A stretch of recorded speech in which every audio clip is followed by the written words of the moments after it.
Bismillahirrahmanirrahim. Assalamualaikum warahmatullahi wabarakatuh.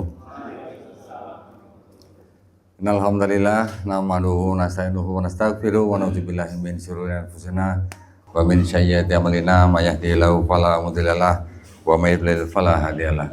Asyhadu an la ilaha illallah wahdahu la syarikalah wa asyhadu anna Muhammadan abduhu wa rasuluh. Allahumma shalli wa sallim wa barik ala sayidina Muhammadin wa ala alihi wa sahbihi ajmain. Amma ba'd. Alhamdulillah, senang sekali saya bisa berada kembali di Mushola Al-Mumtaz ya. Masya Allah. Ini ketiga kali ya kalau nggak salah nih. Ya benar ya. 3 tahun berturut-turut nih. Waduh, Masya Allah. Dapat ember berarti. Masya Allah. Baik, Alhamdulillah. Saya membaca tema yang diberikan, fitnah kepada Nabi kita Nabi Muhammad Sallallahu Alaihi Wasallam ya. Ini adalah memang tema yang sering jadi perdebatan ya. Di dalam perdebatan lintas iman, yaitu khususnya di kalangan Islam dan Kristen, ini sangat-sangat sering diperdebatkan. Mungkin sebelum saya masuk ke dalam topik lebih dalam, saya ingin mengupdate ya buat bapak-bapak, ibu-ibu di sini bahwa terima kasih atas dukungan bapak ibu buat yayasan kami, Yayasan Garda Mu'alaf Indonesia, yang mana yang kami dirikan dari sejak tahun 2024. Kami sudah membantu saudara-saudara kita dari luar Islam untuk memeluk agama Islam, kurang lebih per kemarin hampir 700 orang. Alhamdulillah ya. Termasuk juga kita kemarin juga mengislamkan kira-kira 300 orang yang ada di Sulawesi Tengah, di daerah Morowali Utara ya, Sulawesi Tengah. Masya Allah. Kami bekerja sama dengan Lasnas Dewan Dakwah. Kami membuka kampung-kampung mu'alaf yang baru di sana. Jadi kampung mu'alaf yang kami buka di daerah Sulawesi Tengah itu adalah kampung mu'alaf yang kelima ya. Dari insya Allah rencananya 30 kampung. Jadi masih panjang perjalanannya. Yang kami tempatkan di sana yaitu dai-dai daripada Lasnas Dewan Dakwah, yang juga kebanyakan adalah lulusan daripada Sekolah Tinggi Ilmu Dakwah Muhammad Natsir yang ada di Tambun, Bekasi, di mana saya juga salah satu pengajar di STID ini untuk kelas Kristologi. Jadi STID Muhammad Natsir memang memandang perlu ya ilmu Kristologi, di mana sangat-sangat diperlukan ketika kita harus berdialog atau kita harus bahkan berdebat ya dengan saudara-saudara kita yang dari kalangan Kristen, karena ilmu Kristologi ini memang boleh dikatakan juga warisan daripada Nabi kita Rasulullah. Ketika beliau masih hidup bersama sahabat-sahabatnya, ketika beliau berhadapan dengan orang-orang Yahudi dan Nasrani pada saat itu, ilmu itu yang kami juga tiru ya. Metodenya juga kami tiru, kami juga mengumpulkan kitab-kitab mereka, sehingga ketika kita berhadapan dengan mereka, berdebat dengan mereka, kami mau cukup menggunakan kitab mereka. Nah ya, itu yang kami gunakan metodenya, sehingga metode tersebut kalau bahasa kalau bahasa Jawanya tuh argumentum ad hominem ex concessis gitu. Itu bahasa Jawanya tuh. Ya, jadi menggunakan dokumen mereka untuk membantah argumen mereka sendiri. Itu yang kami lakukan. Ya, jadi alhamdulillah perjuangan kami masih panjang. Jadi kami juga mohon doanya dari Bapak Ibu di sini di Mushola Al-Mumtaz yang keren ini ya. Mudah-mudahan kami semuanya istiqomah dan husnul khotimah. Ya. Baik. Memasuki topik fitnah kepada Nabi Muhammad SAW, khususnya dari kalangan mereka ya. Sebenarnya tidak semua mereka senang berdebat juga, tapi rata-rata mereka atau kalangan Kristen itu memang diperintahkan untuk apa? Untuk dalam tanda kutip menginjili ya. Bahasa mereka tuh menginjili. Menginjili siapa? Menginjili orang di luar agama mereka. Nah, karena kita di Indonesia adalah negara mayoritas Islam, jadi kita umat Islam itu merupakan target yang sangat empuk ya untuk mereka injili, sehingga mereka sampai rela ketok-ketok pintu rumah orang Islam, membagikan kitab mereka, bahkan sampai membuat program-program tertentu sehingga membuat umat Islam banyak yang merasa hutang budi dengan mereka ya. Mungkin di komplek ini nggak ada, tapi di daerah-daerah kita sering melihat, kita sering menonton, bukti-buktinya ada videonya. Mereka sering membuat program-program yang bisa membuat orang-orang pedesaan itu hutang budi. Ketika hutang budi dan mereka diajak masuk ke dalam gereja, itu yang membuat orang-orang di daerah kesulitan untuk menolak ya. Nggak usah jauh-jauh. Dulu saya juga pernah terlibat kegiatan semacam itu di daerah Sentul ya, di mana waktu itu dibangun gereja yang sangat besar. Alhamdulillah tidak dapat izin dari Pemda Bogor. Jadi sekarang jadi convention center di Sentul ya. Mungkin kalau ada yang tahu yang di pinggir jalan tol warna hitam itu ya. Itu dulu saya juga ikut berkontribusi, menyumbang itu untuk membangun itu ya. Ada 3 desa di belakangnya yang waktu itu menjadi sasaran gereja, didekati, diberikan banyak fasilitas, sehingga ketika mereka diajak untuk masuk ke gereja, menjadi anggota gereja, banyak yang sulit menolak ya. Kurang lebih yang saya dapat infonya, kurang lebih dari 3 desa, 1.000 orang masuk gereja ya. Jadi itu yang tetap menjadi fokus kita di dalam kita menggeluti perang pemikiran ini atau Ghazal Fikri. Dan tujuan kita tidak lain tidak bukan adalah untuk membentengi iman dan akidah umat Islam ya. Baik, nah kalau kita bicara tentang fitnah terhadap Nabi Muhammad SAW, yang sering ditujukan atau yang sering dilempar kepada kita itu adalah bahwa Nabi Muhammad SAW dituduh nabi palsu. Sering ya, karena mereka menggunakan ayat di dalam kitab mereka juga. Nah, mungkin kalau Bapak Ibu yang pernah melihat kitab mereka nih, saya bawa nih sekarang nih. Mungkin perlu saya perlihatkan nanti atau tidak nanti ya, lihat nanti ya. Tapi ayat yang sering dipakai oleh mereka untuk menuduh bahwa Nabi kita, Nabi Muhammad SAW adalah Nabi palsu, itu diambil dari kitab mereka surat Matius pasal 7 ayat 15. Ya. Matius pasal 7 ayat 15 itu dikatakan kurang lebih bahwa waspadalah terhadap nabi-nabi palsu yang seperti domba tapi sebenarnya adalah serigala yang menyamar. Ada kata-kata domba, ada kata-kata serigala ya. Jadi dituduhnya seperti itu. Ayat itu sering dipakai oleh mereka untuk menuduh bahwa Nabi kita, Nabi Islam yaitu Nabi Muhammad SAW adalah Nabi palsu yang dimaksud. Kenapa? Karena Islam ya di dalam Quran membantah bahwa Nabi Isa alaihissalam adalah Tuhan. Di Quran juga membantah bahwa Nabi Isa alaihissalam dibunuh dan disalib. Ya, itu tidak diakui oleh Quran. Bahkan di dalam Quran sampai dikatakan bahwa langit aja mau pecah kalau ada orang mengatakan Allah mempunyai anak, gitu kan? Bahkan di dalam Quran sendiri sudah ada beberapa ayat yang membantah tentang konsep ketuhanan kalangan Kristen. Ya, kalau kita ketahui sekarang Kristen terdiri daripada 3 kelompok. Kelompok yang pertama adalah kelompok yang disebut dengan Trinitarian. Trinitarian ini Kristen yang menyembah Trinitas, Tuhan sebagai Trinitas. Ya, ada Tuhan Bapa, Tuhan Anak, Tuhan Roh Kudus ya, Tuhan Putra atau Tuhan Firman katanya. Jadi Bapa itu Tuhan, Putra itu Tuhan, Roh Kudus itu Tuhan, tapi mereka bilang bukan 3 Tuhan, tapi 1 Tuhan. Ada yang paham Pak? Nggak paham? Alhamdulillah nggak paham. Kalau paham saya curiga terjadi. Ya, mereka bilang lagi Bapa itu Maha Kuasa, Putra Maha Kuasa, Roh Kudus Maha Kuasa, tapi bukan 3 Maha Kuasa loh Pak, tapi 1 Maha Kuasa loh. Puyeng-puyeng Pak ya. Nah, itu yang disebut dengan kelompok Trinitarian. Kelompok yang kedua itu kelompok disebut Unitarian. Unitarian itu mereka tidak menyembah Yesus sebagai Tuhan, tetapi mereka percaya bahwa Yesus tetap anak Tuhan dan diutus untuk menebus dosa manusia dengan cara mati di atas kayu salib.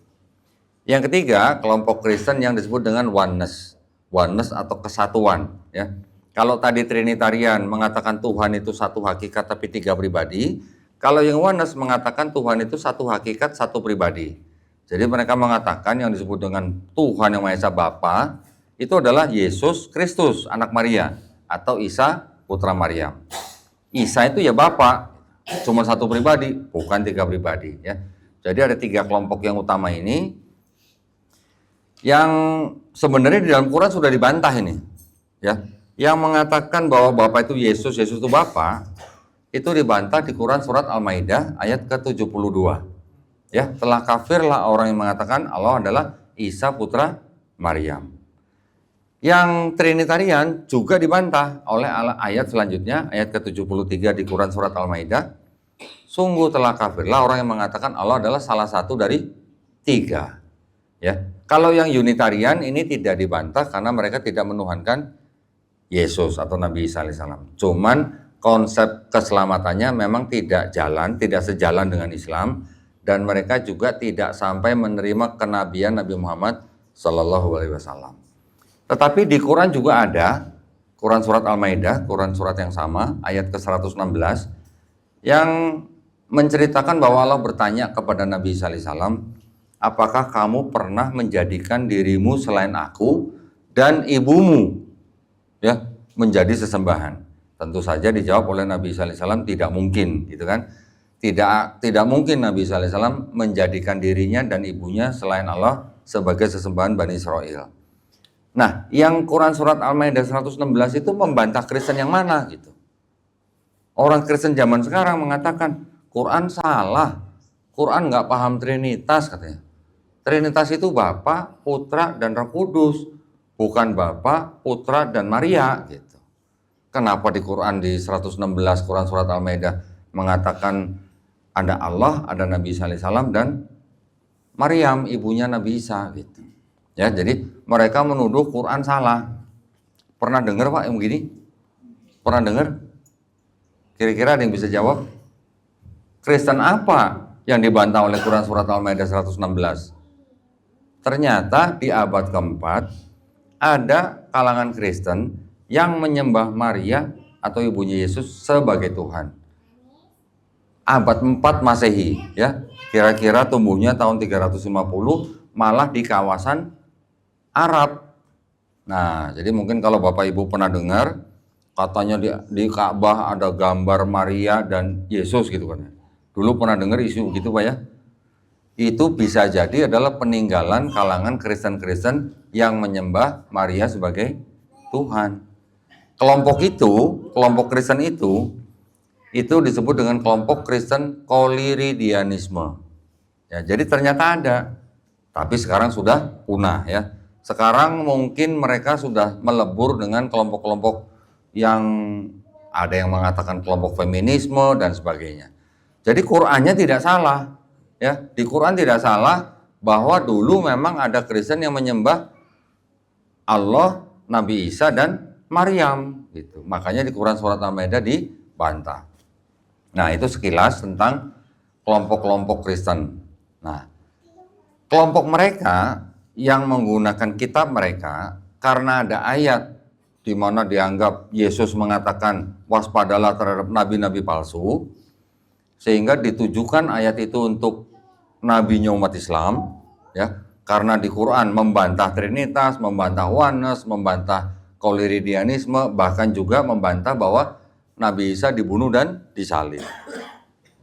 Bahkan juga Quran menyatakan dengan tegas bahwa Nabi Isa alaihissalam adalah hanya seorang hamba Allah.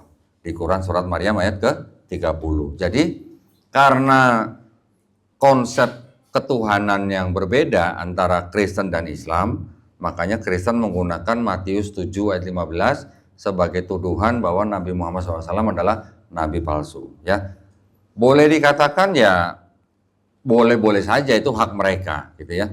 Tapi ketika menunjuk kepada sosok tertentu itu yang harus hati-hati. kan? Nah, di dalam dialog lintas agama itu biasanya memang sudah biasa ditujukan kepada Nabi Muhammad SAW. Tetapi buat kita umat Islam tentu kita juga tidak tinggal diam gitu ya. Kalau ada tuduhan seperti itu atau fitnahan seperti itu, buat kita malah bikin kita semangat buat jawab. Jawabnya gimana? Jawabnya dari mana? Jawabnya malah dari kitab mereka sendiri. Nah, gimana caranya? Ternyata ayat yang mereka pakai, Matius 7:15, waspadalah akan nabi palsu, yang menyamar seperti domba padahal dia adalah serigala, kita bisa tujukan kepada oknum lain. Siapa oknum lain? Saya beberkan di sini ya. Di dalam kitab mereka yang mungkin dulu pernah saya jelaskan di sini, bahwa saya tunjukkan ya. Kalau nggak megang kitab mereka kok kayaknya agak kurang. Cukup Pak, tenang Pak. Saya kalau ngomong kalau nggak ada yang dipegang tuh kayaknya. Nah ini aja. Ini kan kitabnya mereka nih, ya. Kitabnya mereka ini kan terbagi menjadi dua nih.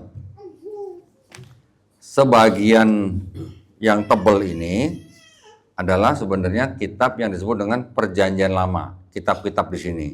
Kitab yang tebal ini, Perjanjian Lama ini aslinya sebenarnya punya orang Yahudi. Kitabnya orang Kristen yang asli adalah yang tipis ini.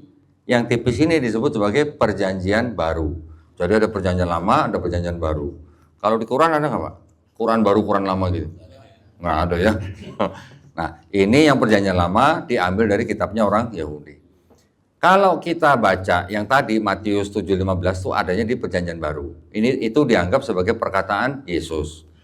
Tapi di Perjanjian Lama ini adalah menceritakan tentang perjalanan bangsa Israel, ya, dari mulai mereka terbentuk, dari mulai mereka keluar dari Mesir hingga mereka menjadi bangsa sendiri yang tinggal di tanah Kanaan atau yang sekarang kita kenal dengan Palestina sebelum mereka bubar.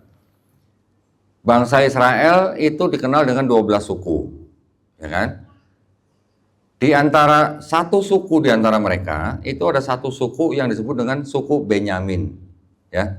Dari ada Ruben, Simeon, Lewi, Yehuda, dan Gad dan sebagainya. 12 suku itu rata-rata semuanya masing-masing itu digambarkan dengan sifat binatang. Ya, contoh misalnya, mereka sudah terbiasa begitu. Contoh misalnya, ada satu suku Benyamin di Kejadian pasal 49 ayat 27 digambarkan sifatnya seperti serigala. Ya. Yang disebut serigala ini suku Benyamin nih. Nanti ada suku lain yang disebut dengan seperti rusa gitu, ya. Nanti ada lagi yang lain seperti binatang apa yang lain gitu. Bahkan yang kita kenal sebagai Nabi Ismail alaihissalam di dalam kitab Perjanjian Lama ini juga disebutkan, digambarkan seperti keledai liar. Ceritanya begitu Pak, tulisannya begitu, keledai liar.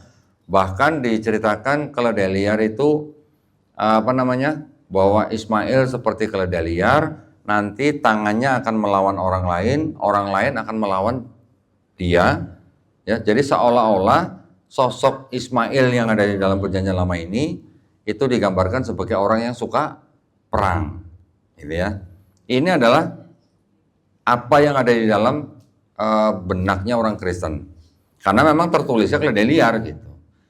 Oke, saya ulangin lagi bahwa tadi di antara 12 suku Israel yang ada di Perjanjian Lama, suku Benyamin itu dikenal dengan sebutan serigala. Ayat yang dianggap kata-kata Yesus tadi di sini, hati-hati dengan nabi palsu yang seperti serigala. Berarti kalau begitu,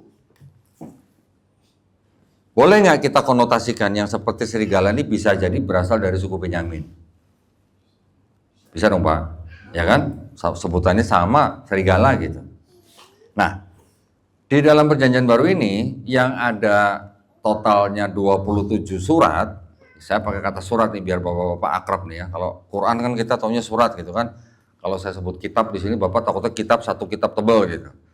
Di dalam 27 surat yang ada di dalam Perjanjian Baru ini, itu 4 surat yang menceritakan tentang Yesus, dan ada 13 surat atau separuhnya Perjanjian Baru ini yang disebut dengan surat tulisan orang yang bernama Paulus.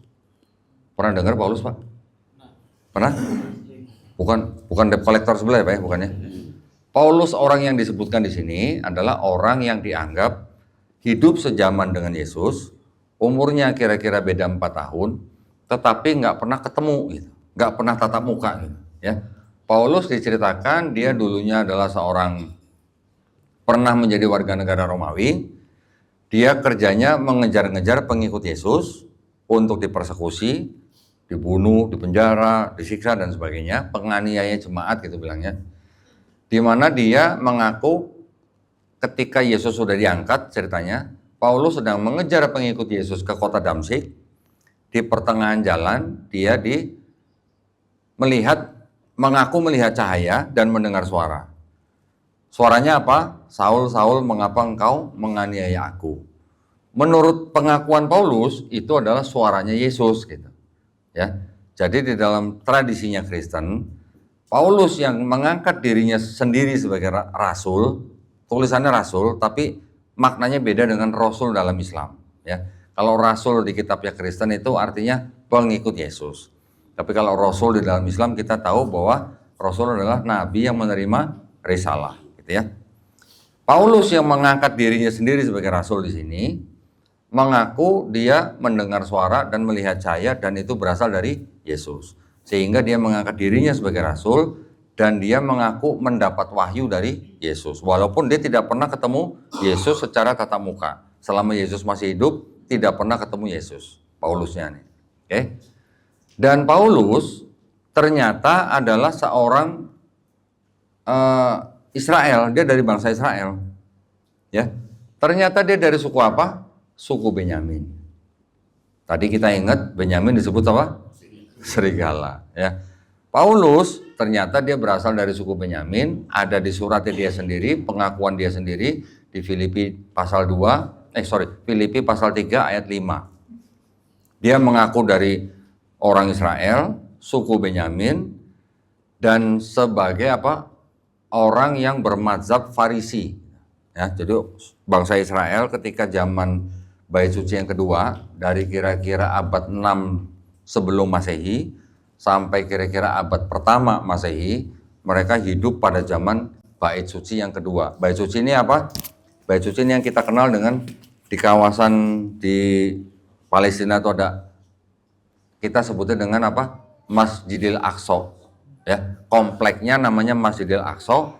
Di komplek itu ada yang disebut dengan Bait Suci yang membangun adalah yang kita kenal Nabi Sulaiman alaihissalam. Itu kita kenal dengan sebutan Haikal Sulaiman, ya.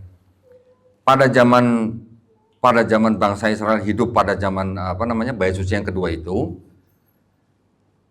orang-orang Israel terbagi menjadi beberapa mazhab. Saya pakai kata mazhab ya, biar pada familiar ya. Ini kelompok sebutnya sebenarnya. Ada kelompok yang disebut dengan kelompok Saduki. Kelompok Saduki ini tidak percaya ada kehidupan setelah kematian. Mereka banyak urusan dengan penjajah Romawi. Ada kelompok disebut dengan kelompok Esseni.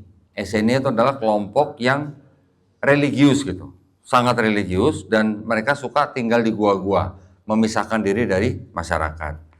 Ada kelompok ketiga namanya Zelot. Zelot itu kelompok pemberontak, ya, yang berontak kepada penjajah Romawi. Ada lagi kelompok yang disebut dengan kelompok Farisi. Nah, Farisi ini adalah yang disebut dengan orang-orang Israel yang mempelajari dan mengajarkan Taurat gitu, Taurat Musa, ya. Ini orang-orang Farisi. Nah, Paulus tadi selain dia berasal dari suku Bunyamin, dia mengaku juga sebagai orang yang bermadzhab Farisi.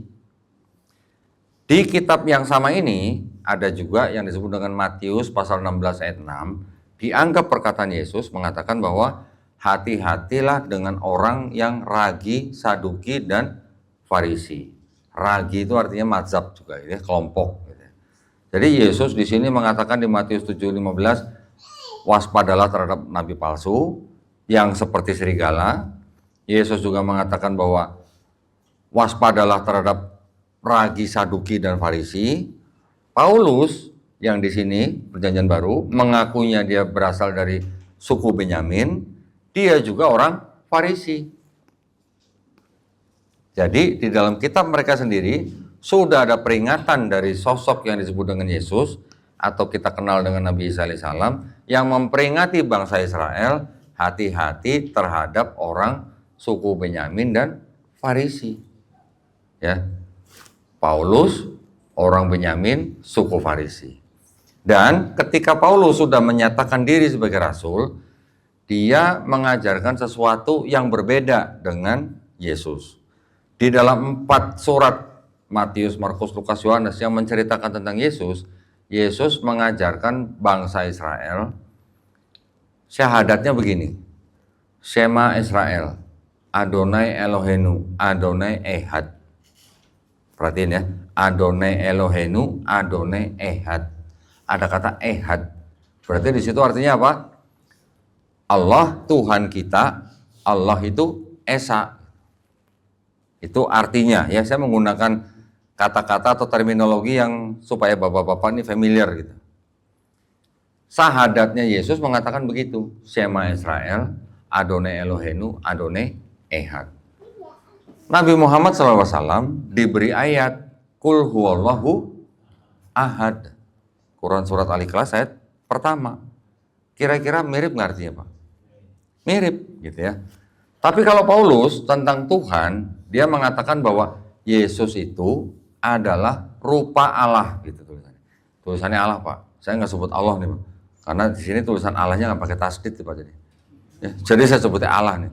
Orang Kristen juga kalau nyebut Allah gitu. Mereka menggunakan kata Allah di dalam kitab mereka, ya. Kata Allahnya itu sama dengan kata Allah di dalam Quran, tetapi kata Allah yang di sini itu bukan nama daripada Rob kita, ya, bukan nama Tuhan. Kata Allah yang di sini itu sebagai sebutan. Bahkan ada ayat di Perjanjian Lama, jangan ada Allah-Allah lain di hadapanku. Jadi kata Allah yang ada di sini ini bukan nama personal gitu, bukan proper name, ya, bukan nama pribadi, tapi apa? Generic name atau sebutan atau gelar gitu. Ya, jadi di sini ada kata Tuhan, ada kata Allah. Orang Kristen kalau jemaat saya tanya, apa bedanya kata Tuhan dan Allah di sini? Bingung sendiri. Karena nggak sesuai dengan Kamus Besar Bahasa Indonesia. Kalau Kamus Besar Bahasa Indonesia jelas, Tuhan itu adalah sesuatu yang disembah, dipuja, diyakini sebagai yang Maha Esa, Maha Perkasa. Allah itu adalah nama Tuhan dalam bahasa Arab, itu di Kamus Besar Bahasa Indonesia. Di sini kata Tuhan dan kata Allah sama-sama sebutan, sama-sama generic name. Jadi sebenarnya bahasa Indonesia yang ada di dalam kitabnya orang Kristen ini sebenarnya tidak sepenuhnya sesuai dengan Kamus Besar Bahasa Indonesia. Oke? Saya lanjutkan lagi. Jadi ketika orang Kristen menggunakan ayat waspadalah terhadap nabi palsu, ternyata ayat itu bisa ditujukan kepada sosok yang bernama Paulus. Karena pesan atau peringatannya Yesus dalam ayat-ayat ini cukup jelas. Hati-hati kepada nabi palsu yang seperti serigala, waspadalah terhadap ragi, Saduki dan Farisi. Paulus orang Benyamin yang digambarkan seperti serigala, Paulus juga mengaku sebagai orang Farisi. Yesus mengatakan atau mengajarkan Adonai Elohenu, Adonai Ehad. Nabi Muhammad SAW diberikan ayat Kul huwallahu ahad. Paulus mengajarkan Yesus adalah rupa Allah yang mengambil manusia. Jadi Allah mengambil rupa manusia. Ajarannya Paulus. Jadi yang beda yang mana, yang sama yang mana? Untuk konsep ketuhanan. Berarti Yesus dan Nabi Muhammad SAW konsep ketuhanannya sama, sejalan gitu, ya kan? Tapi Paulus beda sendiri. Berarti kalau gitu, yang nabi palsu yang mana? Nanti dulu ya. Ini konsep ketuhanannya udah beda nih. Ketika kita bicara tentang konsep keselamatan, di dalam Perjanjian Lama yang berasal dari kitabnya orang Yahudi ini mengajarkan kalau mau masuk surga atau mau selamat atau mau hidup cukup bertobat di sini. Ya, ayat-ayatnya ada. Ulangan 24:16 mengatakan anak tidak dapat menanggung kesalahan ayahnya. Ayah tidak dapat menanggung kesalahan anaknya. Yehezkiel 18 ayat 20 dan 21 sama. Anak tidak menanggung kesalahan ayah tidak menanggung kesalahan ayah, yang berdosa itu yang mati. Ayat 21-nya mengatakan orang fasik. Orang fasik itu artinya apa? Orang yang berbuat dosa secara terus-menerus, kalau dia bertobat dan melakukan ketetapan Allah, serta menegakkan keadilan dan kebenaran, dia pasti hidup. Dikatakan begitu. Yeskiel pasal 18 ayat 21. Jadi orang fasik, orang yang berbuat dosa secara terus-menerus pun, kalau dia bertobat, dia masuk surga. Menurut perjanjian lama nih. Ya, menurut kitabnya orang Yahudi. Bahkan ada lagi kitab Yesaya pasal 1 ayat 16-18, judulnya bertobat lebih baik daripada mempersembahkan korban.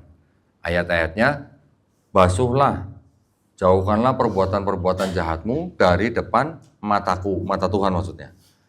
Berhentilah berbuat jahat, belajarlah berbuat baik, kendalikan orang kejam, usahakan keadilan, belalah hak anak-anak yatim, perjuangkanlah perkara janda-janda. Baiklah, mari kita berperkara, firman Tuhan tulisannya.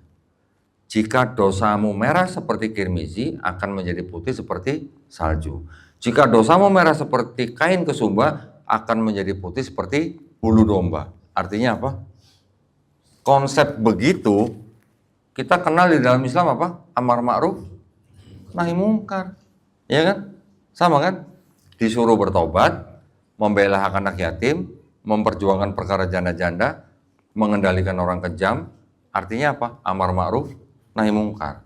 Jadi kalau bertobat, walaupun dosanya merah seperti kirmizi atau merah seperti kain kesumba, bisa menjadi putih seperti salju atau bulu domba. Saya sering pakai ayat itu untuk bertanya kepada tamu-tamu kita yang orang Kristen yang datang ke tempat saya, kalau ada ayat seperti itu, perlu nggak ada orang yang harus mati di atas kayu salib buat nebus dosa orang lain? Hampir semua mengatakan tidak perlu. Ya. Terus kemudian konsep keselamatannya di dalam kitabnya orang Yahudi ini juga, di dalam Imamat pasal 18 ayat 21 dikatakan Tuhan yang Maha Esa itu melarang atau jijik dengan manusia bangsa Israel yang mengorbankan anaknya untuk dipersembahkan kepada dewa Molok. Yeremia 32-35 juga demikian. Tuhan yang Maha Esa itu tidak pernah memerintahkan kepada bangsa Israel untuk mempersembahkan anaknya kepada dewa Molok. Tindakan orang yang mempersembahkan orang atau anak-anaknya kepada dewa itu merupakan kekejian dan juga merupakan kejijikan gitu, buat Tuhan yang Maha Esa. Konsep keselamatannya di dalam kitabnya orang Yahudi. Ya. Ketika masuk ke dalam perjanjian baru, konsep itu tiba-tiba berubah. Paulus, nah ini Paulus lagi nih. Paulus yang mengajarkan bahwa setiap manusia itu sudah punya dosa waris. Ada di Roma pasal 5 ayat 12. Bahwa karena dosa satu orang itu, dosa siapa? Istri Adam, maka setiap keturunan Adam sudah membawa dosa waris. Ya. Karena manusia sudah berdosa, sehingga manusia tidak bisa bersatu kembali dengan Tuhan, maka Tuhan perlu turun ke bumi untuk menebus dosa manusia. Itu ajaran Paulus. Itu ada di surat-suratnya Paulus. Sedangkan Yesus yang di sini, yang diceritakan Yesus, mengajarkan kepada bangsa Israel, kalau mau masuk surga apa? Bertobat. Matius pasal 18 ayat 3. Jikalau kamu tidak bertobat, kamu tidak masuk kerajaan surga. Jadi, ada perjanjian lama yang mengajarkan bertobat untuk masuk surga. Yesus juga mengajarkan bertobat. Paulus mengajarkan apa? Ada dosa waris. Sehingga kalau mau selamat menurut Paulus bagaimana? Ada di Roma pasal 10 ayat 9 dikatakan, jika mulutmu mengaku Yesus sebagai Tuhan dan percaya dalam hatimu bahwa Allah telah membangkitkan dia dari antara orang mati, maka kamu diselamatkan. Sama nggak Pak dengan bertobat? Beda. Ya, jadi konsep keselamatannya pun antara perjanjian lama dan Yesus dan Paulus ternyata berbeda. Oke. Bagaimana dengan di Islam? Kalau mau masuk surga, cukup bertobat, beriman, beramal soleh. Quran surat Ali Imran ayat ke 132 sampai 136. dan taatlah kepada Allah dan Rasul agar kamu diberi rahmat. Segeralah mencari ampunan dari Tuhanmu dan apa? Mendapatkan surga yang luasnya seluas apa? Seluas langit dan bumi, yang disediakan bagi orang apa? Yang disediakan bagi orang-orang yang bertakwa. Orang-orang bertakwa itu yang seperti apa? Yang berinfak di kala lapang dan berinfak di kala sempit. Bisa menahan amarahnya, bisa memaafkan kesalahan saudaranya, maka Allah mencintai orang-orang yang melakukan kebaikan. Jika ada orang-orang yang melakukan kekejian dan juga zalim terhadap diri sendiri, ya, segeralah dia mencari ampunan dari Tuhannya, dari Allah Subhanahu wa taala. Dan siapa lagi yang bisa mengampuni dosa selain Allah? Itu ada di Quran surat Ali Imran ayat 132 sampai 136. Dan balasan bagi orang yang mencari ampunan bagi Allah apa? Surga yang mengalir sungai-sungai di bawahnya. Sama nggak dengan tadi? Orang fasik yang bertobat aja hidup masuk surga. Jadi kalau kita bandingkan ajaran Islam, ajaran kitab Yahudi, dan ajaran Yesus ternyata sama. Mau masuk surga, bertobat, beriman, beramal soleh. Tapi ketika dibandingkan dengan Paulus, ternyata Paulus memerintahkan orang Kristen harus mengaku Yesus sebagai Tuhan, percaya dalam hati bahwa dia telah dibangkitkan dari antara orang mati, baru selamat. Kalau gitu ya nabi palsu yang mana? Jawab sendiri ya, nggak usah saya yang jawab ya. Saya hanya memberikan ayat-ayat ya. Saya memberikan ayat-ayat itu sebagai perbandingan. Di dalam kitab Berperang Pemikiran, saya menggunakan ayat-ayat di kitab mereka sendiri. Walaupun di dalam kitab sini diceritakan Yesus disalib, bangkit hari ketiga, yang mana kita tidak imani, tapi ajaran Yesus di sini tentang konsep ketuhanan dan konsep keselamatan ternyata sama dengan ajaran Nabi Muhammad SAW. Dan juga sama dengan perjanjian lama kitabnya orang Yahudi. Kitabnya orang Yahudi ini walaupun di dalamnya konsep ketuhanannya tauhid, konsep keselamatannya bertobat, tapi di sini bercampur dengan kebatilan. Kebatilannya apa? Ada kontradiksi, ada plagiarisme, ada juga ayat-ayat yang tidak asli. Di perjanjian baru juga begitu, ada kontradiksi, ada ayat-ayat yang tidak asli, sehingga kami ya yang di yayasan yang mempelajari kitab-kitab mereka ini, kami masih berani mengatakan bahwa di dalam kitabnya orang Yahudi dan kitabnya orang Kristen ini sebenarnya masih ada kebenaran, masih ada kebenarannya ya. Karena apa? Karena masih ada ayat-ayat yang sejalan dengan ayat-ayat di Quran. Tetapi karena bercampur dengan kebatilan dan ada kontradiksi tentang konsep ketuhanan dan konsep keselamatannya antara perjanjian lama, antara Yesus dan juga antara Paulus, maka itulah yang disebut dengan kebatilan. Ya, belum lagi nanti ada ayat-ayat yang kontradiksi, ceritanya sama, orangnya sama, tapi angkanya bisa beda, kronologinya bisa beda.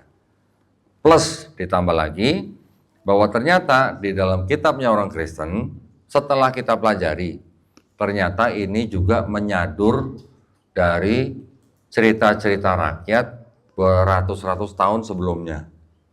Contoh misalnya, ada 4 kitab yang menceritakan tentang Yesus, Matius, Markus, Lukas, Yohanes. Yang ditulis pertama ternyata yang Markus.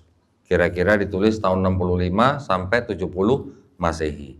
10 tahun kemudian yang disebut surat Matius dan Lukas menyadur Markus. Ya. 90% di Matius berasal dari Markus, 50% di Lukas berasal dari Markus. Yang Yohanes ditulis kira-kira tahun 95 Masehi, akhir abad pertama. Ternyata kalau Matius dan Lukas menyadur Markus, yang Markus menyadur novel tulisannya penulis Homer yang hidup di abad 8 sampai abad ke-7 sebelum Masehi. Novel cerita tentang Raja Odyssey yang menghancurkan kota Trojan, kembali ke kerajaan Iliad selama 10 tahun. Kisahnya ada yang disadur oleh penulis surat kedua, yaitu Markus. Yang Yohanes ternyata menyadur novel tulisannya penulis namanya Euripides. Hidupnya di abad ke-5 ya, dari 480 sampai 406 atau 408 Masehi, yang menulis tentang Dionysus. Ada yang tahu Pak Dionysus? Nggak tahu ya? Alhamdulillah, berarti bapak-bapak di sini nggak pernah main judi online nih berarti. Nama-nama itu banyak dipakai di judul Pak, soalnya ya. Dionysus itu adalah anaknya dewa Zeus. Ya, jadi orang Yunani punya kepercayaan Helenisme, dewanya dewa Zeus. Punya anaknya sampai 100. Kalau di Romawi, percayanya dewa Jupiter. Anaknya kira-kira 14. Dewa Zeus yang sekarang banyak dipakai namanya di judul. Jadi kalau bapak-bapak tahu Zeus, wah saya curiga juga.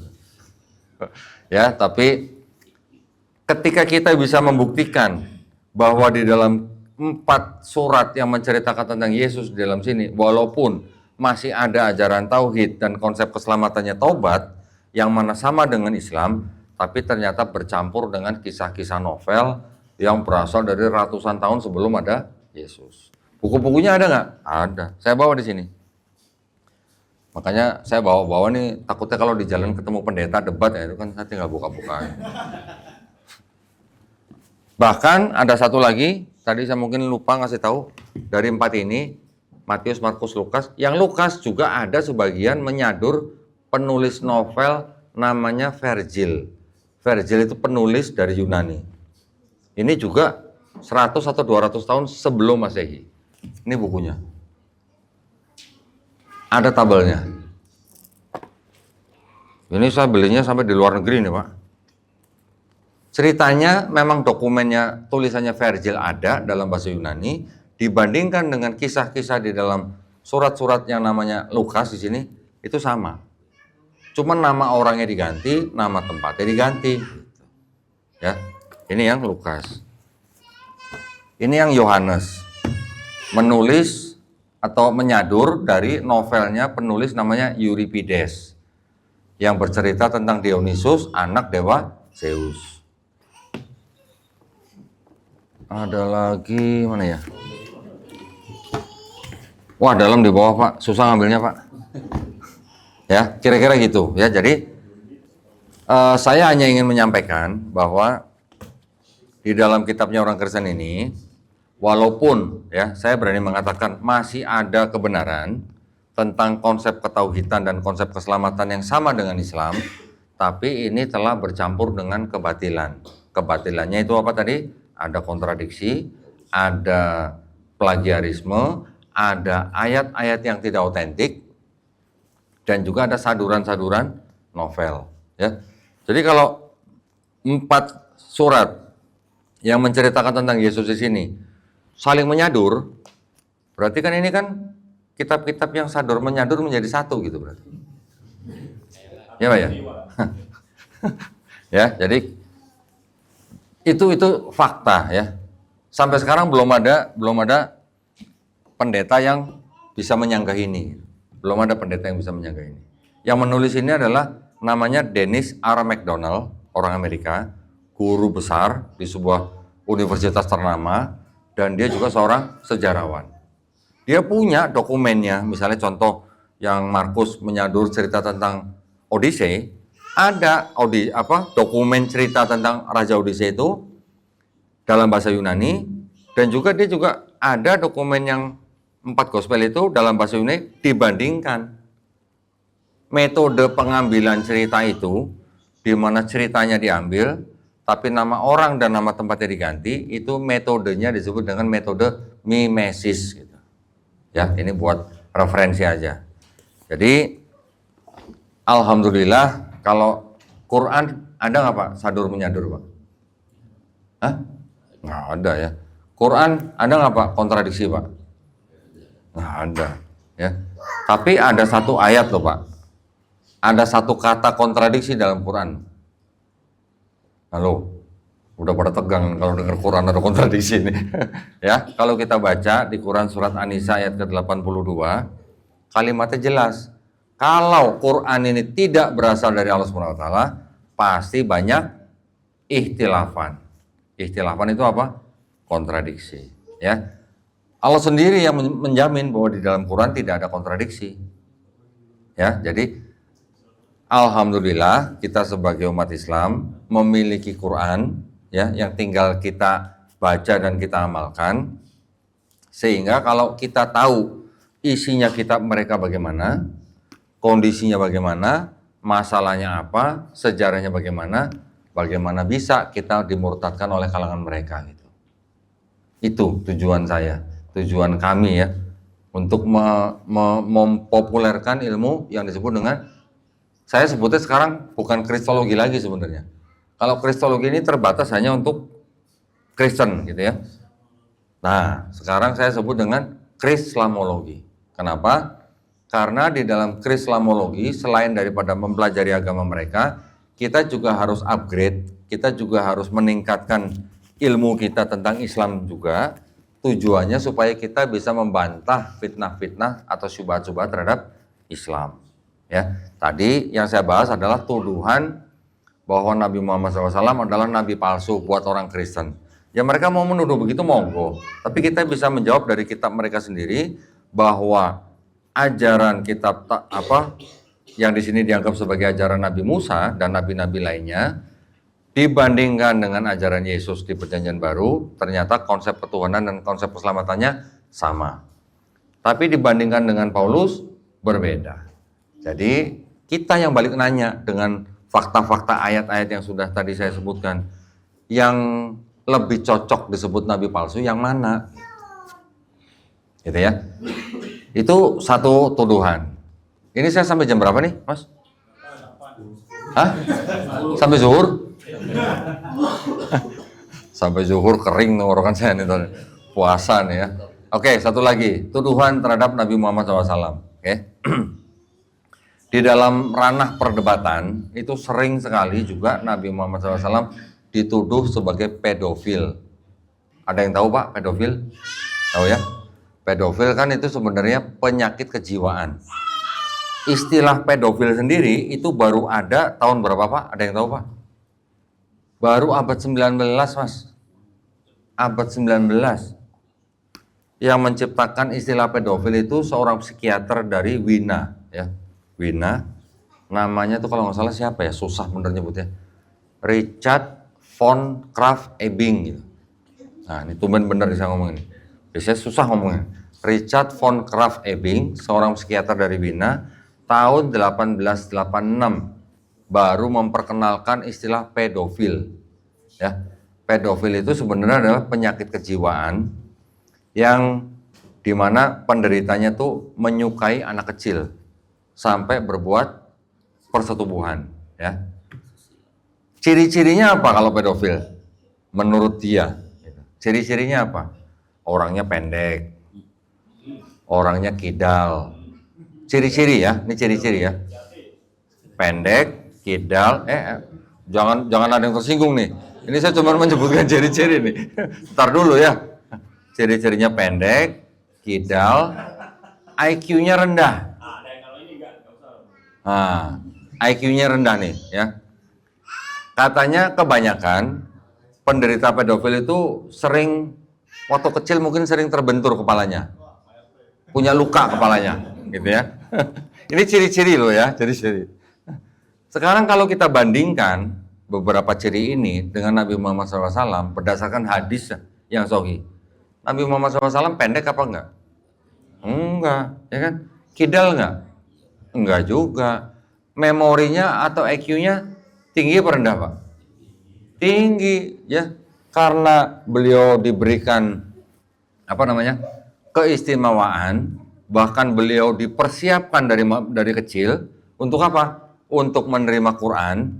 Jadi ketika beliau berjalan itu sudah seperti Quran jalan gitu.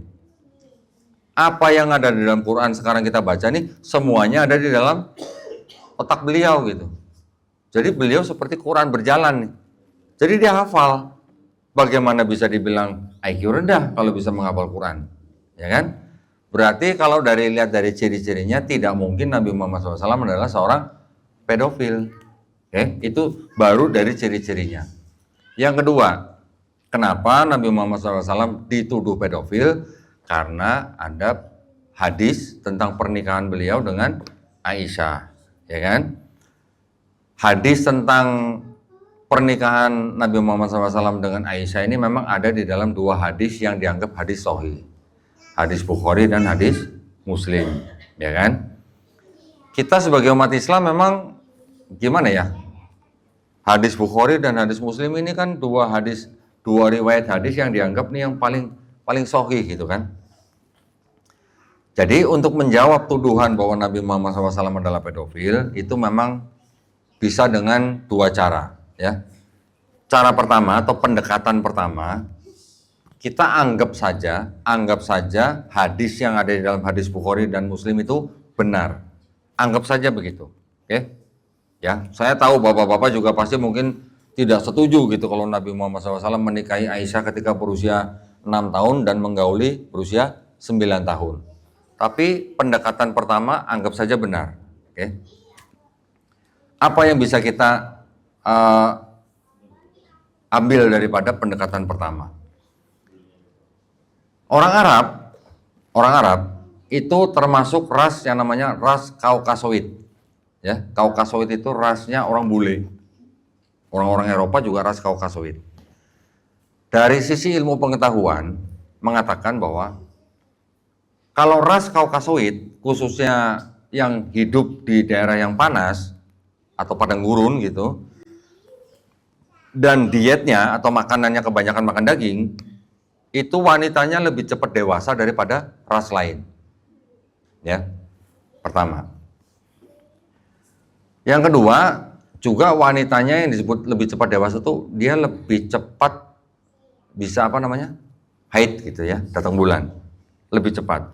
Sekarang di Indonesia ada nggak anak perempuan umur 10 tahun dapat haid? Ada ya? Ada. Kalau di Indonesia kita ras apa Pak? Ras Mongoloid. Ya, ras Mongoloid secara umum fisiknya lebih kecil daripada ras Kaukasoid. Jadi kalau Aisyah usia 9 tahun sudah berumah tangga dengan Nabi sebagai ras Kaukasoid yang hidup di tempat yang panas dan dietnya banyak makan daging, dia sudah menjadi wanita ketika berumah tangga dengan Nabi. Ya, 9 tahun itu bisa jadi sudah mendapatkan haid pertama. Ya. Yang pertama itu. Yang kedua, Aisyah ketika dilamar Nabi, ketika dinikahi Nabi, ternyata Aisyah juga sudah ditunangkan dengan laki-laki lain. Betul nggak? Pernah dengar hadis ini? Ya, sudah ditunangkan dengan laki-laki lain. Cuman karena memang yang dilamar ini adalah anak daripada sahabat baiknya Nabi, yaitu Abu Bakar, ya, maka akhirnya pertunangan dengan laki-laki lain itu dialihkan untuk Nabi. Siapa kira-kira di sini bapak-bapak yang nggak mau anaknya dinikahi Nabi? Pasti mau semua ya, pasti mau semua. Jadi pernikahan Nabi dengan Aisyah itu adalah sebuah pernikahan yang memang untuk mempererat hubungan sahabat-sahabat dari cuman sahabat menjadi besan, gitu ya. Terus kemudian kita tidak pernah membaca bahwa musuh-musuh Nabi ketika Nabi masih hidup, ketika Nabi menikahi Aisyah, itu ada yang protes gitu dengan pernikahan Nabi dan Siti Aisyah. Tidak ada yang protes. Kalau tidak ada yang protes, berarti apa? Sedangkan kalau Nabi terima wahyu, melafazkan wahyu di depan orang-orang, musuh-musuhnya kalau dengar itu ngapain? Pasti protes kan? Pasti pada mengatakan apa? Ah, bohong itu, itu mengada-ngada gitu, itu karangan dia aja gitu. Itu urusannya wahyu. Tapi ketika Nabi menikah, tidak ada hadis musuh Nabi protes gitu. Berarti apa? Berarti normal pada saat itu gitu ya.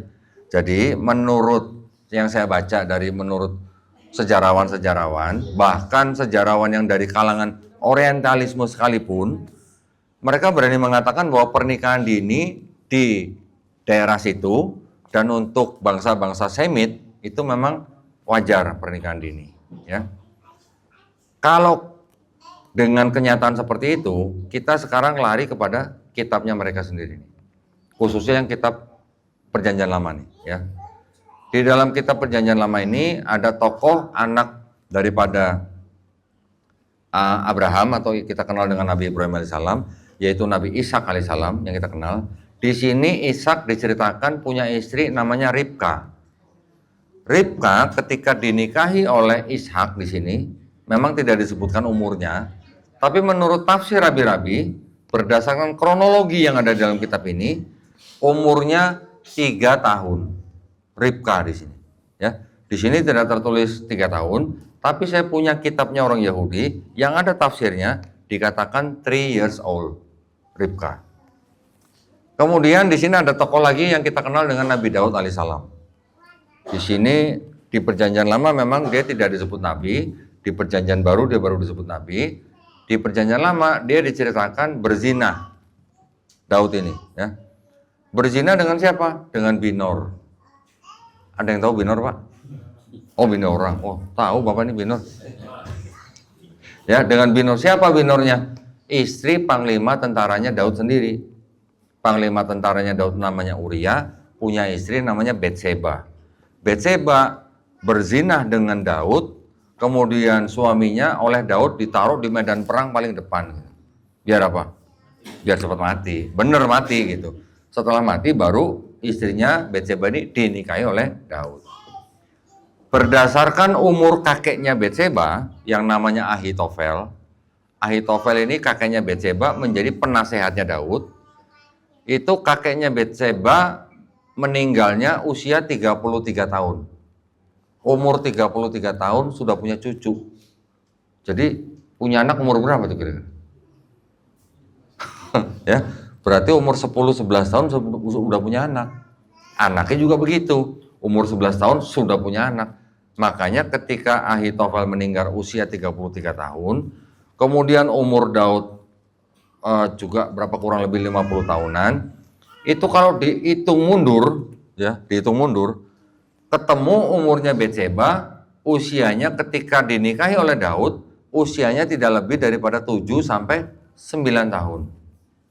Saya ada datanya, ya, cuma saya nggak bawa. Yang mau berdebat, saya juga siap. Datanya ada komplit saya.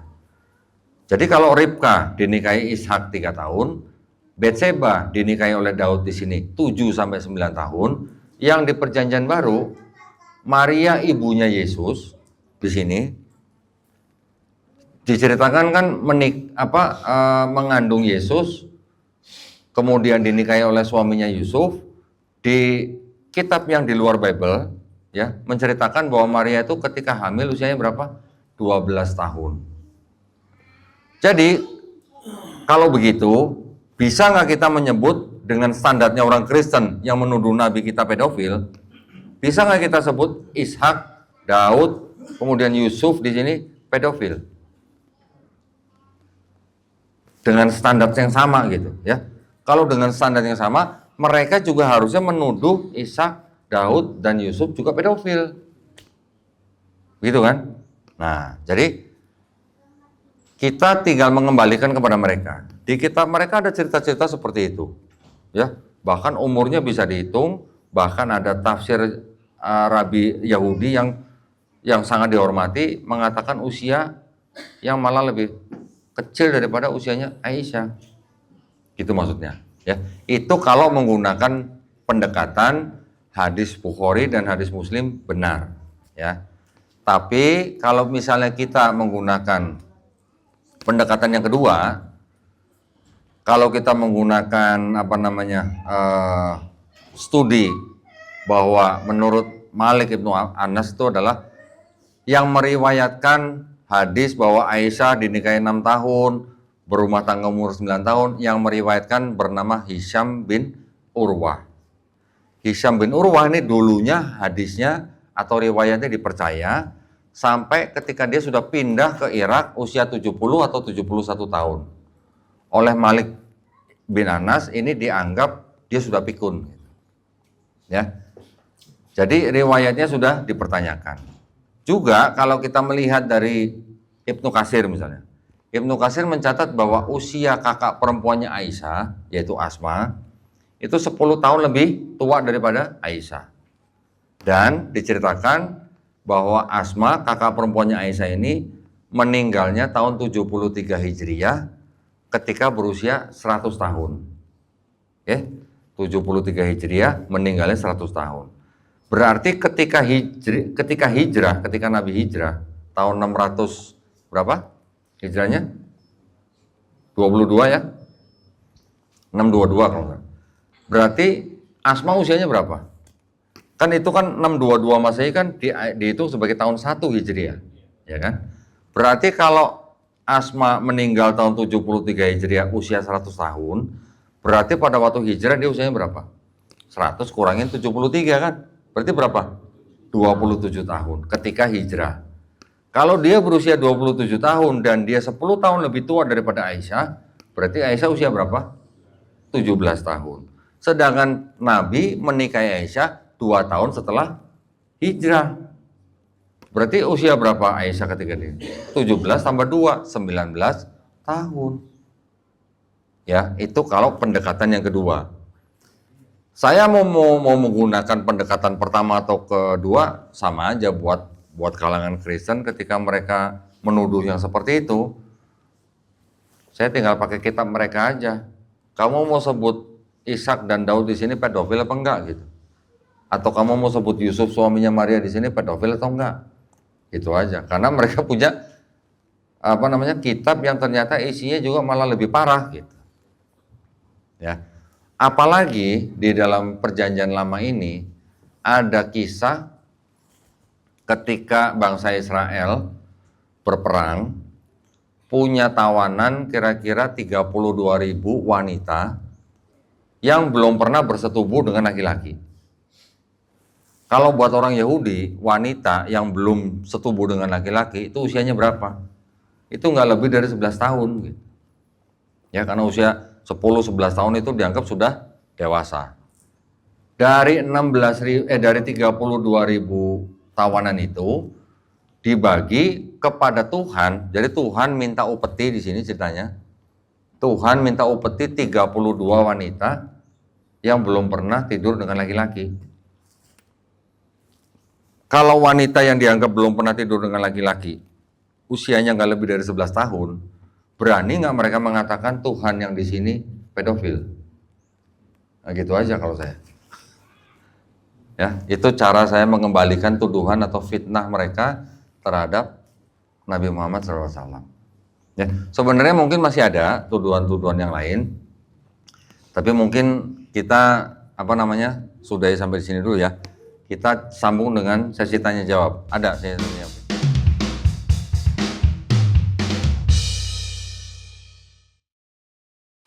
Assalamualaikum warahmatullahi wabarakatuh. Waalaikumsalam warahmatullahi wabarakatuh. Singkat aja sih, untuk kitab Injil ini sebetulnya bahasanya itu bahasa apa sih? Kalau Al-Quran sendiri kan bahasa Arab ya. Nah, untuk Injil sendiri ini memakai bahasa apa? Oke. Ya, makasih. Saya koreksi dulu ya Mas ya. Mas, Ya. saya izin saya koreksi dulu ya. Jangan sebut kitab mereka Injil. Nah ya, walaupun tulisannya Injil nih, mereka punya kitab yang begini nih Mas. Maksud saya gini, supaya kita jangan terbiasa menyebut kitab mereka Injil. Nah nih, mereka bikin begini tulisannya.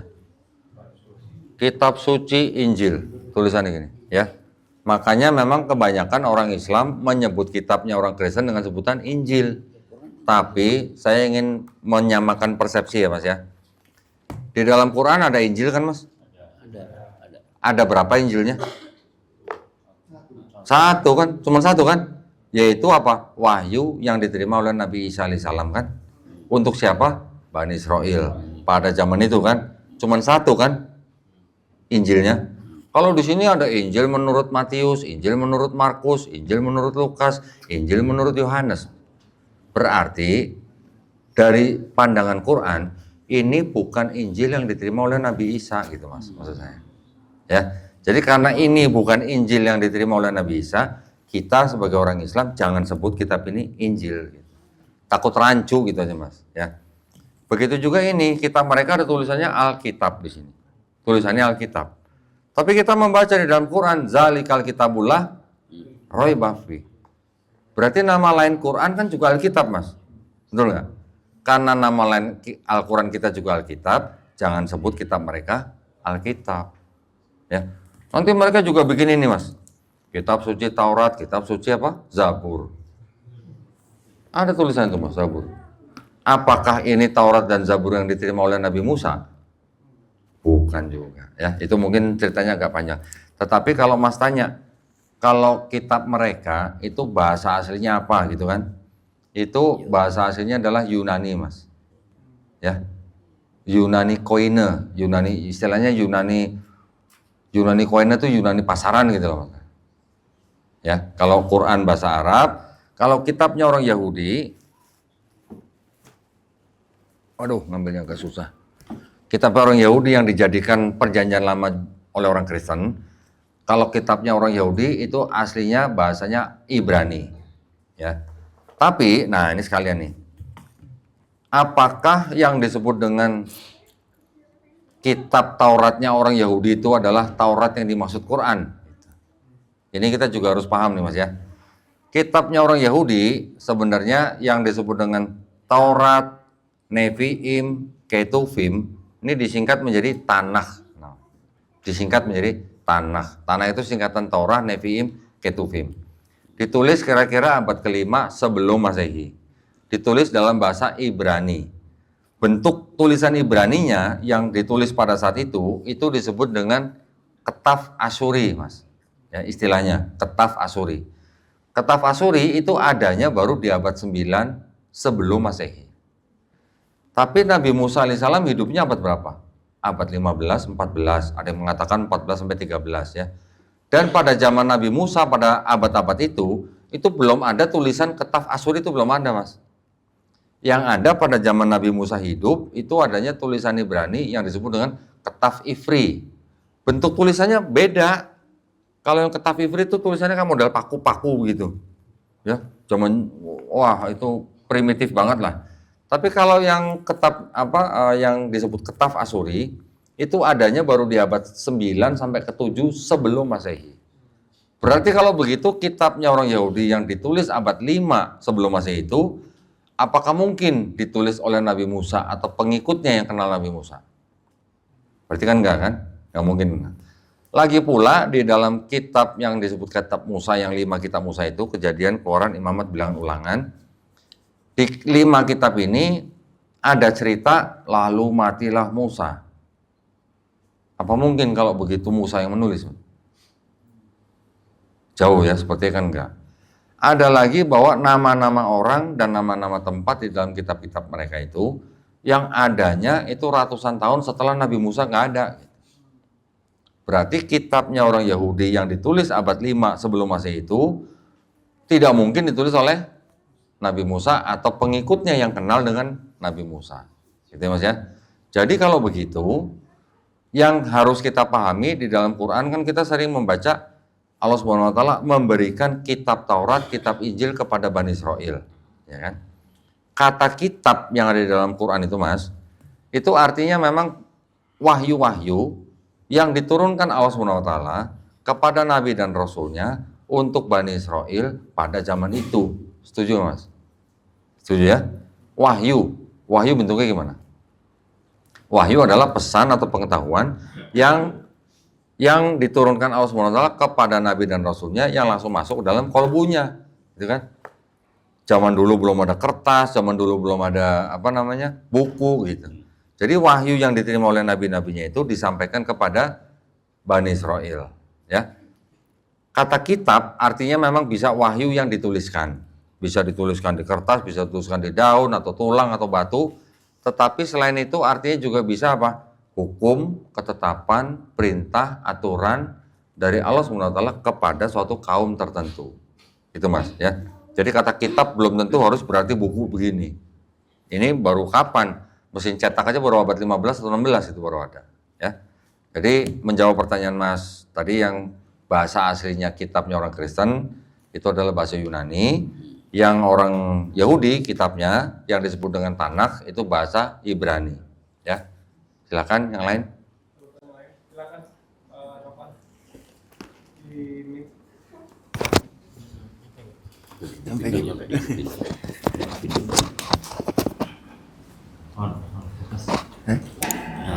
Di atas. Halo, tes. Bismillahirrahmanirrahim. Kalau ini mau tanya, tadi diceritakan bahwa mungkin di Al-Quran pun dibetulkan dikuatkan gitu ya, kalau bahwa Nabi Isa itu diutus hanya untuk bangsa Israel gitu ya. Tapi kalau misalnya kita coba membayangkan gitu ya, yang hidup saat itu di area di Palestina lah ya sekarang itu kan nggak cuman bangsa Israel gitu, tapi ada bangsa-bangsa yang lain.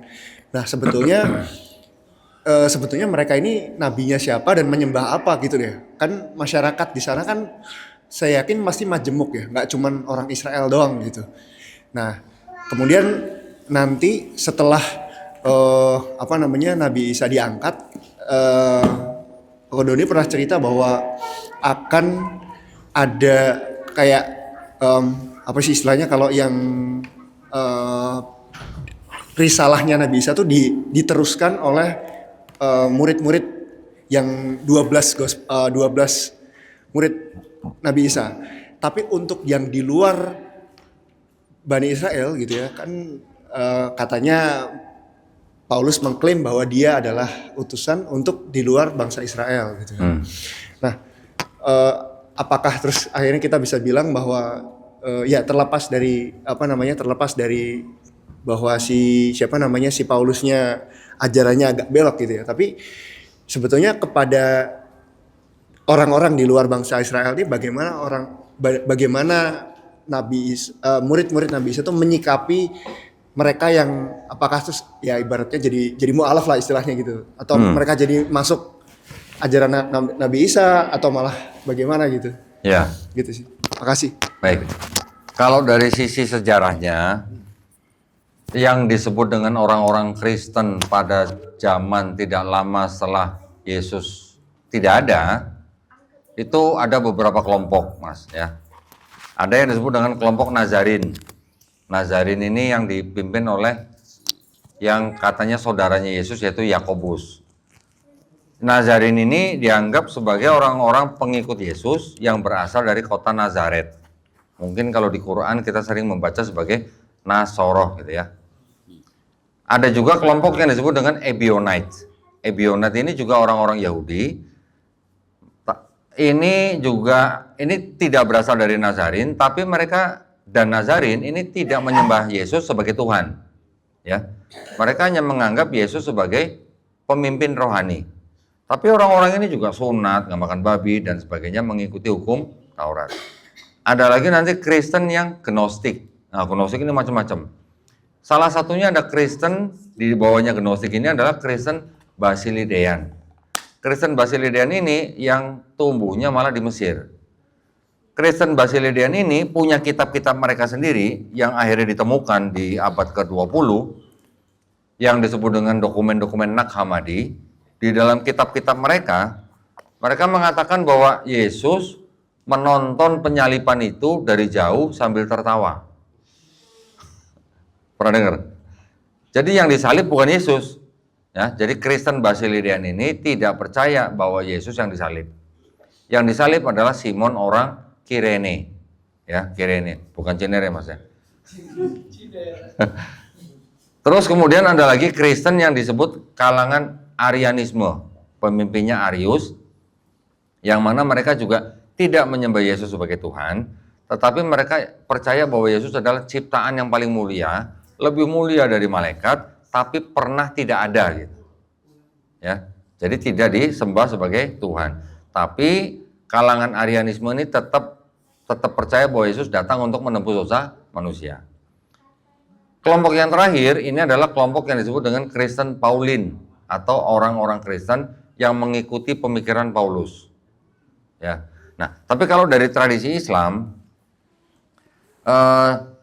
yang saya baca itu bahwa setelah Nabi Isa alaihissalam diangkat, itu murid-murid Nabi Isa alaihissalam terbagi menjadi 3. Yang pertama adalah kelompok Yakubia, yang kedua adalah kelompok Nestoria, yang ketiga ini yang dianggap sebagai Muslim. Ya, yang Yakubia dan Nestoria ini yang menyebabkan ada 2 aliran Nasrani yang berbeda. Gitu. Kalau yang Nestoria itu mungkin bisa kenal, yang kita kenal dengan sosok mungkin pendeta Bukhairah dan juga Warokah bin Naufal. Itu dipercaya berasal dari kelompok Nasrani yang Nestoria. Kalau yang Yakubiyah itu yang sejalan dengan Kristen yang sekarang gitu. Ya, jadi kalau Mas tanya bagaimana dengan dakwah yang dilakukan oleh murid-murid Nabi SAW, ya tentu saja tetap ada yang mendakwahkan tentang ketauhidan gitu. Ya. Dari kalangan daerah itu ke daerah Arab ini kan sebenarnya juga memang tidak jauh, ya. Bahkan banyak orang-orang Israel yang percaya bahwa nanti akan ada nabi lagi yang datang dan mereka percaya itu adanya di mana? Di Madinah. Iya, Yastrib ya, Madinah. Jadi mereka banyak yang pindah ke situ gitu. Tapi ternyata yang lahir yang ciri-cirinya cocok ternyata lahirnya bukan dari bangsa mereka. Makanya ada teori juga, bahkan ada filmnya yang menceritakan bahwa sampai ada tim khusus yang memonitor gitu, kapan Nabi ini lahir gitu, ya. Sampai akhirnya diceritakan ketika Nabi Muhammad SAW lahir, ada orang dari kalangan Yahudi yang memang mengawasi, bahkan saya malah tahunya tuh orangnya namanya Ismail, orang Yahudi itu, ya. Jadi mereka memang ditugaskan untuk membunuh Nabi Muhammad SAW. Makanya ketika Nabi dibawa ke mana? Ke Syam oleh pamannya, pendeta Bukhairah kan malah mengatakan apa? Pulang, jangan ke Syam gitu kan. Karena kalau Nabi anak kamu dibawa ke sana, anak istilahnya kan Nabi Muhammad SAW kan walaupun keponakan tapi disebut anaknya. Kalau kamu bawa anak ini ke sana, bisa jadi dibunuh di sana gitu. Ya. Jadi kalau dikatakan apakah murid-murid atau pengikutnya Nabi Isa alaihissalam mendakwahkan tauhid, saya berani mengatakan ya masih ada yang mendakwakan tauhid. Nah itu yang bisa jadi diteruskan atau melebur dengan umat Nabi Muhammad SAW ketika menerima Quran. Contoh, kita juga mengenal sahabat Nabi yang bernama Salman Al-Farisi, ya kan? Beliau kan juga sudah belajar ke banyak rahib-rahib gitu kan, sampai akhirnya diberitahu bahwa Nabi yang akan datang itu adanya di Arab gitu. Sehingga dia menyusul dan mendekat dan menjadi sahabat Nabi. Kira-kira gitu Mas. Ya. Ada lagi yang lain? Silakan. Emang harus dipancing satu. Makin terang makin banyak kayaknya nanya. Baru melek. Kalau sekarang nih kitab yang dipakai di gereja-gereja itu kitab yang mana? Kemudian versinya itu versi berubah terus dari yang dulu masih tetap sama atau versinya berganti-ganti terus ya sampai sekarang? Oke. Kalau Bapak nanya begitu berarti saya harus keluarin nih Pak kitab-kitab saya nih.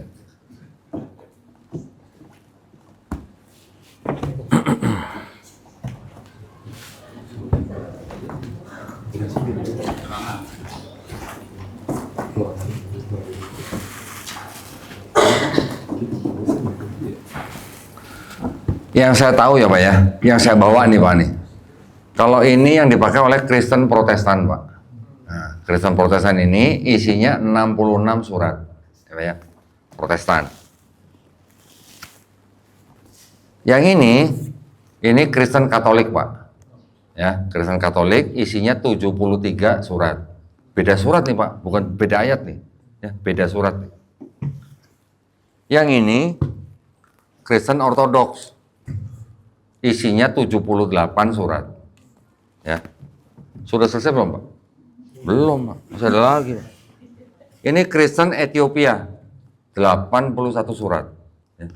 Jadi yang Ortodok menolak 3 dari Ethiopia, yang Katolik menolak 5 dari Ortodok, yang Protestan menolak 7 dari Katolik. Ini dari jumlah suratnya sudah beda. Ya. Yang Bapak tanya yang versi mana kan? Memang yang Ethiopia ini yang paling banyak menggunakan atau memakai surat-surat yang dikumpulkan pada zaman kanonisasi sehingga mereka yang paling banyak.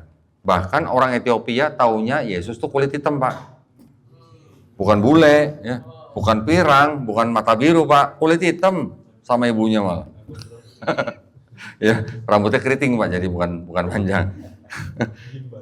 Bahkan kalau Bapak Ibu pernah melihat lukisan Yesus yang lama, yang zaman dulu, lukisan yang pertama kali Pak, itu modelnya itu adalah seorang anak haram paus Pak.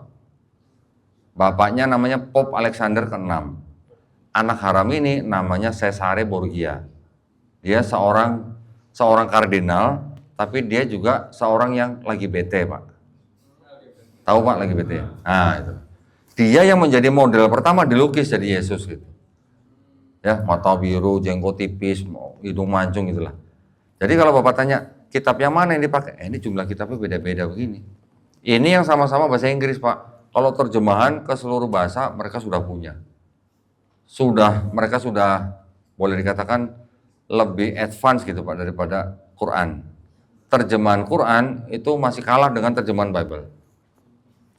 Bahkan boleh dikatakan Bible tidak hanya diterjemahkan ke bahasa-bahasa negara-negara, tapi juga sampai ke bahasa daerah-daerahnya. Gitu. Ya, saya pernah ke Museum Quran yang di Taman Mini, ada beberapa Quran terjemahan bahasa daerah, jumlahnya paling banyak mungkin sekitar 20-an lah.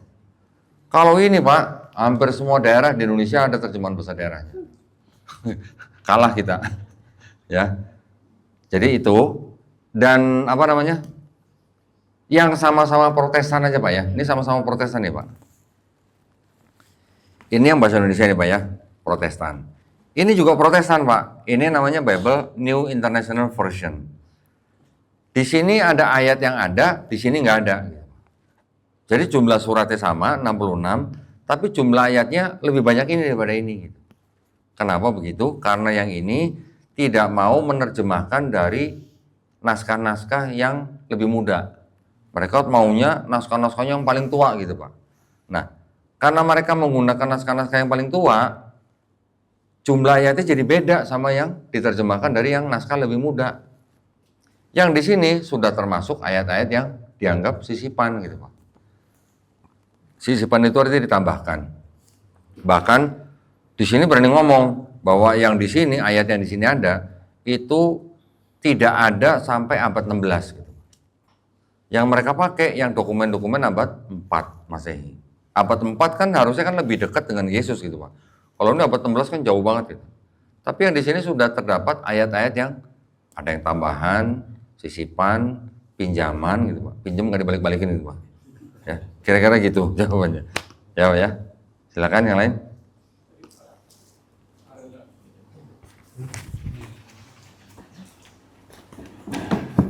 Sudah. Ustaz, yang pertama mungkin ya kalau tadi dilihatkan Injil berbagai macam berarti kan intinya yang Injil yang kita imani, yang Islam imani itu udah nggak ada sekarang gitu ya. Tapi ada nggak sejarahnya bahwa Injil atau bahkan mungkin Taurat dan Zabur itu pernah dikumpulkan dan dibukukan, itu sempat nggak gitu ya? Kemudian apakah pada saat Quran turun kalau memang sempat dibukukan kitab Injil yang asli itu masih ada ataukah sudah nggak ada gitu ya? Karena setahu saya waktu Quran turun itu masih ada juga pendeta-pendeta yang bisa dibilang Nasrani gitu ya mungkin ya. Nah itu kalau ada itu mereka acuannya apa gitu kan ya? Nah ini juga yang menjadi misteri ya Pak ya. Contoh yang paling kelihatan itu ketika ada hadis yang tadi saya bilang, Nabi dibawa oleh pamannya ke Syam. Sebelum sampai ke Syam, mereka rombongannya berhenti di sebuah biara, ya tempatnya pendeta Bukhairo kan. Oleh pendeta Bukhairo itu biasanya dia tidak pernah mengajak orang masuk ke dalam biara dia. Tapi ketika rombongan Nabi nyampe, diundang masuk ke dalam biara dia, termasuk nabinya juga disuruh masuk. Ketika itu kan Nabi masih remaja, ya kan. Biasanya dia nggak pernah ngundang orang masuk ke biara dia. Tapi rombongan Ali bin Abi Thalib itu, Abu Thalib ketika membawa keponakannya itu disuruh masuk semua, termasuk nabinya juga suruh masuk. Nabi Muhammad SAW ketika masih kecil. Nabi di situ ditanya oleh pendeta Bukhairo, juga diperiksa. Ternyata tanda-tandanya itu sangat cocok gitu dengan apa yang dibaca oleh pendeta Bukhairo. Salah satunya apa? Ada tanda di punggungnya, dan itu cocok gitu. Yang sekarang saya baca ya di kitab-kitab mereka ini tidak ada tanda-tanda yang seperti dibicarakan oleh pendeta Bukhari itu. Tidak ada. Kalau begitu pendeta Bukhari baca dari mana gitu kan?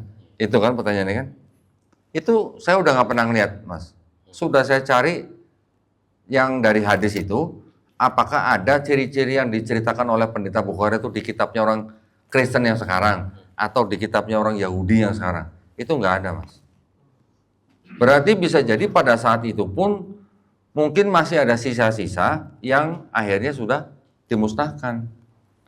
Ya, karena juga ada sebuah, ini boleh dikatakan benar atau tidaknya saya walau-walam, bahwa di dalam kitabnya orang Yahudi sendiri itu ada ayat Yesaya pasal 29 ayat 12 ketika diceritakan diberikan kitab kepada orang, kemudian orang itu bilang apa? Aku tidak bisa membaca. Ceritanya di dalam ayat itu diberitakan bacalah gitu, diberikan kitab suruh baca. Yang menerima bilang aku tidak bisa membaca. Mirip kisah apa kalau gitu? Nah, ya. Tapi di situ yang saya bisa lihat daripada dokumen yang dianggap di abad 4 Masehi yang disebut dengan Codex Sinaiticus, itu di situ sudah terlihat ada tulisan-tulisan dalam bahasa Yunani yang sudah sebagian tuh sudah dihapus. Jadi kalau nggak dihapus, kata itu dibacanya hero, ya. Tapi ketika dihapus, kebacanya jadi heras. Ya, jadi sudah ada perubahan apa nih namanya ini? Ya walau alam ya. Bisa jadi itu adalah upaya mereka untuk mengaburkan atau menyamarkan apa namanya? Turunnya wahyu yang diterima oleh Nabi Muhammad SAW di Gua Hiro. Itu saya ada kajian khusus lah itu ya. Ya, jadi kalau ditanya apakah ketika zaman Nabi ada kitab-kitab yang boleh dikatakan dipelihara dari zaman nabinya gitu, dari zaman Nabi Isa alaihissalam atau bahkan dari zaman Nabi Musa alaihissalam, mungkin sebagian masih ada, Mas. Mungkin sebagian masih ada. Tapi kalau dijadikan satu yang seperti ini belum jadi menjadi satu seperti ini gitu. Bisa jadi sudah ada yang disamarkan, dibuang, dihilangkan atau disembunyikan. Ya, gitu Mas ya. Tapi seperti tadi saya kembali lagi, saya tambahin sedikit lagi nih, bahwa Nabi Muhammad SAW sendiri kan dengan sahabat-sahabat yang masih hidup bersama beliau pada waktu itu, Nabi kan bahkan malah menyuruh atau membiarkan sahabatnya menyimpan gulungan-gulungan kitabnya orang Yahudi. Ya kan? Yang disebut dengan gulungan-gulungan Taurat nih. Banyak hadis ketika ada orang Yahudi datang mau ngetes ini Nabi beneran atau enggak, mereka bertanya, kemudian oleh Nabi dibukakan gulungan Taurat mereka baca, mereka nangis, mereka masuk Islam. Ada yang begitu Mas ya.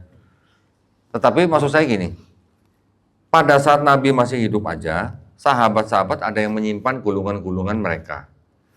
Tetapi Nabi kan juga berpesan, jangan kamu terima semuanya, jangan kamu tolak semuanya. Bisa jadi di dalamnya masih ada kebenaran, gitu kan?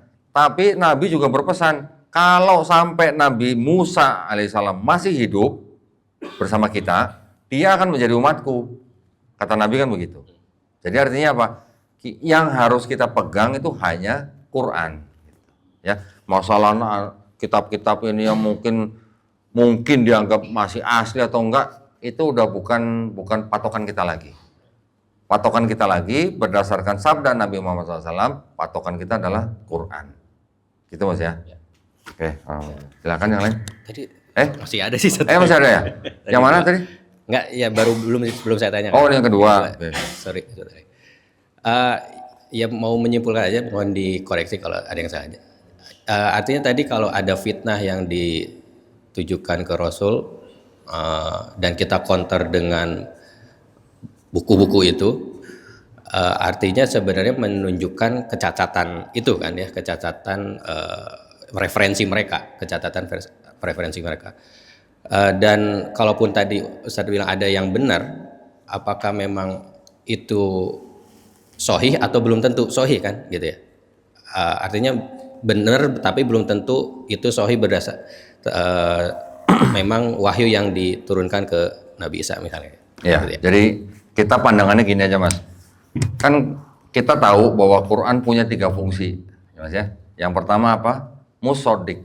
Quran itu musodik, artinya apa? Membenarkan bahwa Allah pernah memberikan kitab Taurat, Zabur, Injil kepada Bani Israel, ya kan?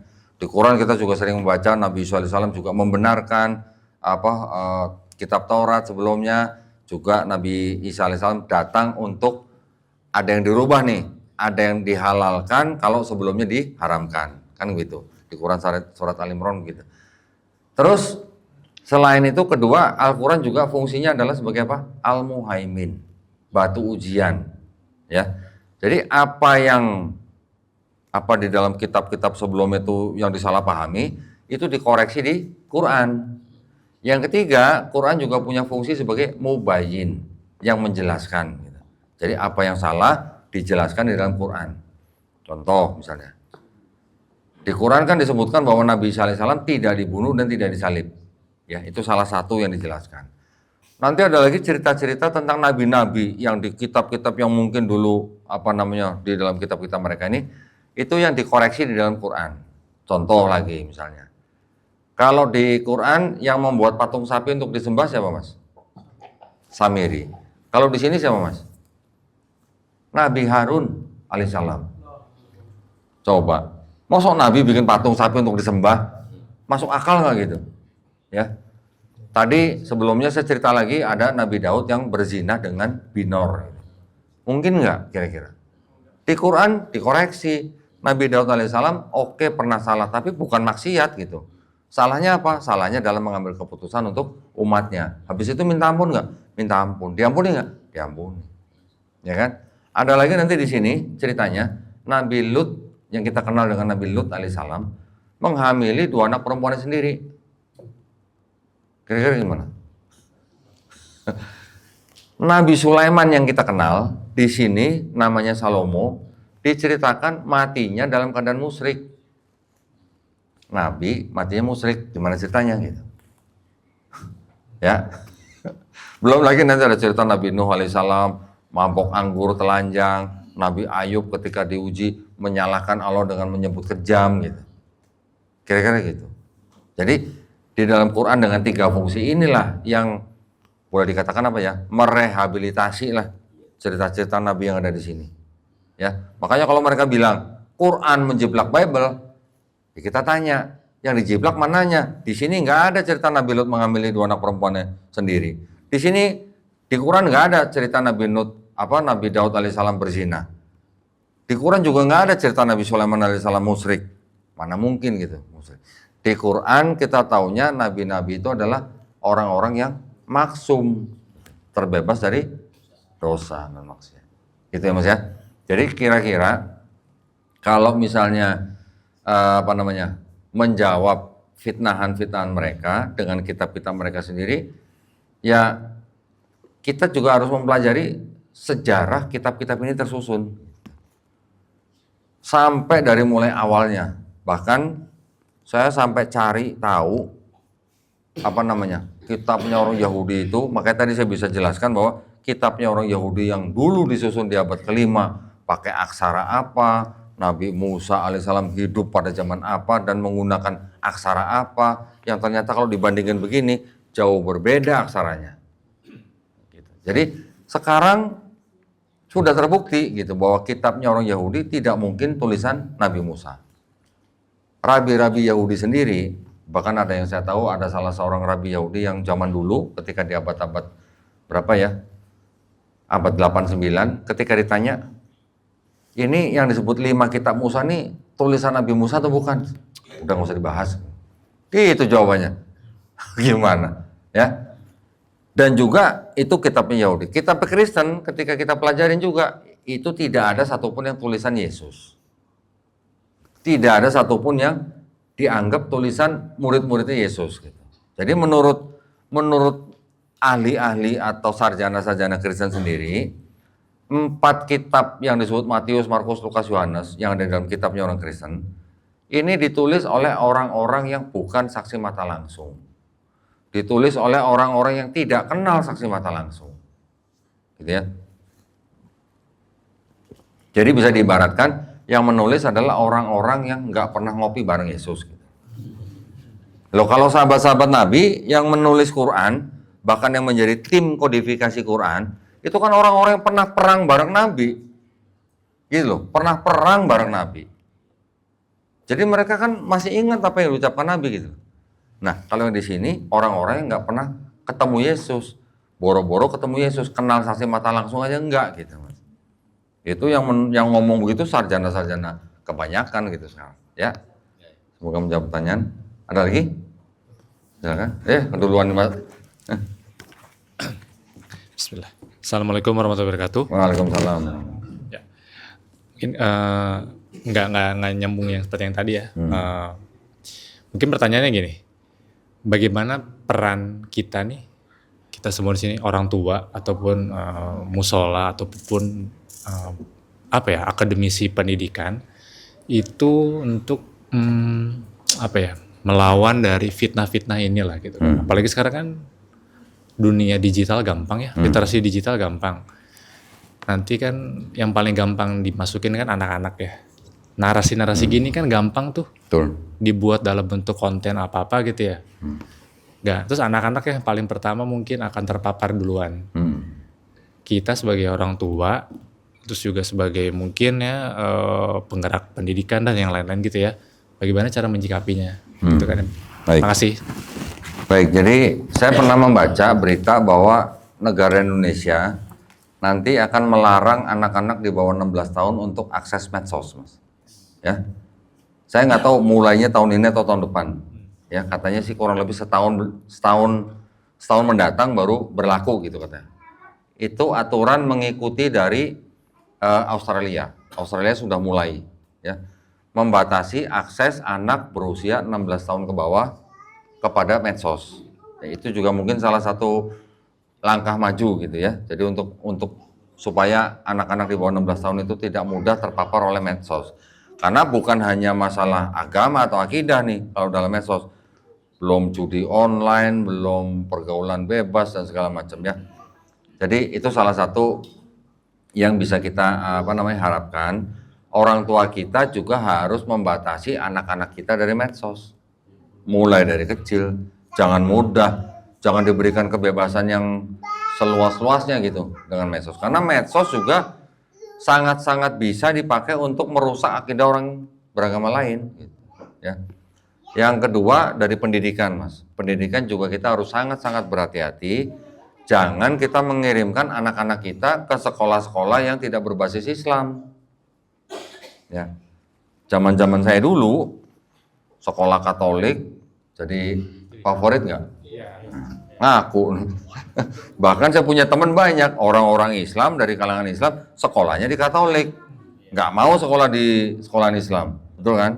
Tapi alhamdulillah sekarang yang saya amati di kota-kota di Indonesia sekarang sudah banyak sekolah-sekolah dari kalangan Islam. Ya, kita juga harus perhatikan gitu pendidikan kita. Itu yang di dalam negeri, Mas. Yang di luar negeri juga harus hati-hati. Saya paham, mungkin Bapak Ibu yang ekonominya bagus, ingin anak-anaknya mendapat pendidikan yang bagus, ngirim anak-anak ke sekolah ke luar negeri, hati-hati, pilih-pilih negara gitu.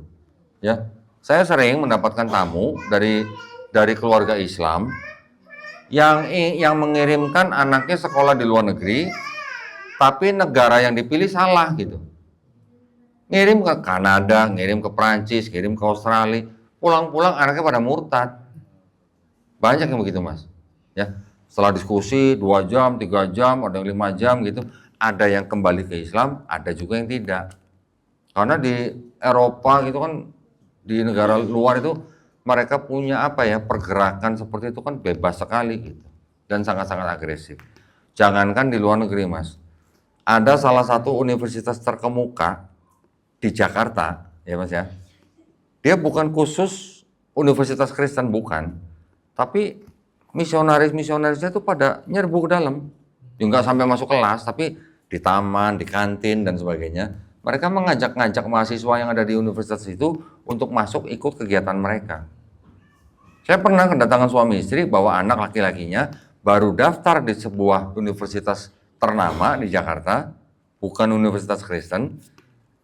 tiba-tiba si anak ini ketika masa orientasi ada yang ngajak-ngajak makan gitu. Ketika dia datang makan-makan, di tempat makan-makan sudah ada pendetanya. Sama orang tuanya langsung dikeluarin, hilang 100 juta. Ya, jadi itu dari pendidikan memang sangat-sangat penting ya buat kita ya untuk menjaga akidah kita. Nah, yang berikutnya adalah mengaji. Mengaji ini dalam arti ya memperkuat akidah Islam.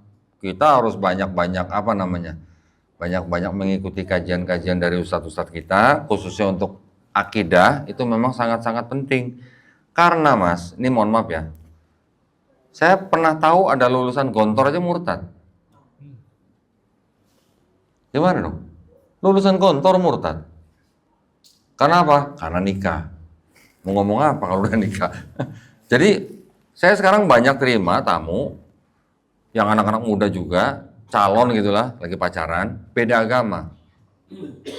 Kepada yang Kristen ya saya bukain ini, kamu baca sendiri ayatnya di sini. Orang Kristen jangankan menikah sama orang beda agama, berteman baik aja nggak boleh. Mitra usaha nggak boleh, golongan rahasia nggak boleh, kencan nggak boleh, apalagi menikah. Saya tinggal bukain, saya kasih lihat tafsirnya. Yang Islam juga saya bukain Quran, baca sendiri nih, ada ayat nggak boleh. Gitu. Nanti beberapa hari setelah mereka datang, dengar kabar putus. Gitu. Ya alhamdulillah kalau putus ya, nggak jadi menikah beda agama gitu maksudnya. Jadi memang pernikahan juga menjadi salah satu area yang bisa menggoyang akidah anak-anak kita. Itu juga bahaya, pergaulan dari anak-anak. Ya. Kira-kira gitu Mas, ya. Jadi medsos penting, pergaulan juga penting, pendidikan juga sangat-sangat penting, ya. Ada lagi? Silakan. Silakan Pak.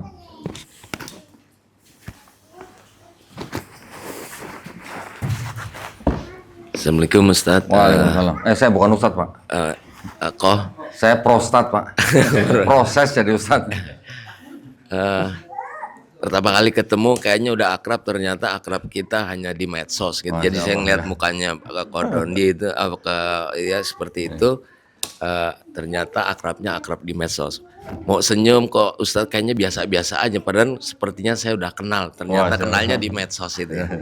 Ustadz, pertanyaan saya. Ustadz lagi. Proses Ustadz. Yang saya tanyakan kalau Kodondi itu sedang berdebat kayaknya gemes banget nih. Kenapa sih mereka itu belum dapat hidayah gitu ya sepertinya. Apalagi sih yang harus membuktikan kepada mereka bahwa ini loh kebenaran yang nyata. Nah, saya ingin pengalaman Kodondi yang jelek langsung hidayah itu bisa didapatkan oleh Kodondi. Jadi mungkin itu bisa kita terapkan kalau kita ketemu, ini loh yang membuat saya hidayah itu menjadi turun. Kalau sahabat Nabi Umar kan dengan surat Tohanya dia bisa turun dapat itu. Mungkin dari Kodondi apa yang langsung kira-kira jelek ini hidayah bisa turun. Terima kasih. Maksudnya yang buat saya? Ya buat Kodondi atau buat mereka biar mereka juga bisa kena seperti itu. Terima kasih. Ya. Gini Pak, kalau dari pengalaman kita di yayasan Pak ya, macam-macam Pak. Alasan orang menjemput hidayah itu macam-macam. Tidak harus dari ayat Quran Pak. Ya. Banyak juga orang yang menjemput hidayah itu karena ngelihat orang Muslim sholat misalnya. Ada juga ibu-ibu kalau dengar azan selalu nangis. Ada begitu Pak. Ada juga ngelihat orang Islam wudu terkesan masuk Islam. Ada yang begitu. Kalau saya memang nggak tahu ya, mungkin saya dulu terkesan dengan wudu Pak ya, terkesan dengan wudu. Tapi yang membuat saya mantap masuk Islam adalah memang ayat-ayat Quran, tapi yang khusus berhubungan dengan sains. Karena kita sekarang kan hidup pada zaman sains sih Pak, ya kan? Kalau kita sekarang hidup pada zaman sains, siapa yang bisa menolak hukum gravitasi misalnya? Ya, sains kan memang ada metodologinya. Ketika dia sudah menjadi hukum, orang sudah tidak bisa membantah gitu, karena sudah diuji coba berkali-kali hasilnya terukur gitu misalnya. Yang waktu itu saya istilahnya apa ya, nggak bisa tolak bahwa Quran itu nggak mungkin karangan seorang Nabi Muhammad SAW, yaitu ayat-ayat yang berhubungan dengan sains, Pak. Contoh misalnya Quran surat Al-Hadid ayat 25. Kami menurunkan besi untuk supaya berguna untuk manusia. Menurunkan besi, Pak, dari mana, Pak? Apa dari gunung? Kan nggak mungkin. Ternyata ketika kita baca sains, NASA aja udah mengkonfirmasi besi yang ada di bumi yang bisa dieksplorasi sama manusia itu asalnya bukan dari bumi. Ternyata asalnya dari benda-benda luar angkasa yang jatuh ke bumi ketika bumi baru terbentuk. Miliaran tahun tertutup dengan tanah. Nah, zaman sekarang kita baru bisa mengambil gitu. Besi nih Pak, nih besi nih. Ya. Dari pasir besi, dari apa namanya, mungkin meteor yang terbenam gitu miliaran tahun. Dari situ gimana ceritanya Nabi Muhammad SAW bisa mengatakan seperti itu kalau tidak berasal dari yang menciptakan besi gitu, ya kan? Di dalam Quran juga diceritakan mungkin tentang proses embriologi dan sebagainya. Dari mana mungkin, dari mana Nabi Muhammad SAW mungkin bisa ngomong gitu kalau bukan dari yang menciptakan manusia? Begitu juga misalnya ketika ada ayat di Quran surat Az-Zariyat misalnya itu 47 misalnya. Kami berkuasa untuk menciptakannya dan kami pula yang berkuasa untuk meluaskannya atau mengembangkan gitu. Alam semesta, Pak, mengembang. Baru abad 20 kemarin seorang profesor namanya Edwin Hubble. Dia bisa ngomong begitu, alam semesta kita tuh mengembang. Kenapa dia bisa ngomong gitu? Karena dia punya teleskop segede gaban, Pak. Dia bisa melihat galaksi Andromeda, Pak. Ketika dia bisa melihat galaksi Andromeda ini kok makin lama makin jauh, baru dia berani ngomong alam semesta kita tuh mengembang. Lah Nabi Muhammad SAW pakai teleskop apa, Pak, bisa ngomong begitu? Jadi kan nggak mungkin gitu. Bagaimana juga mungkin Nabi bisa mengatakan ada laut yang nggak bisa bersatu.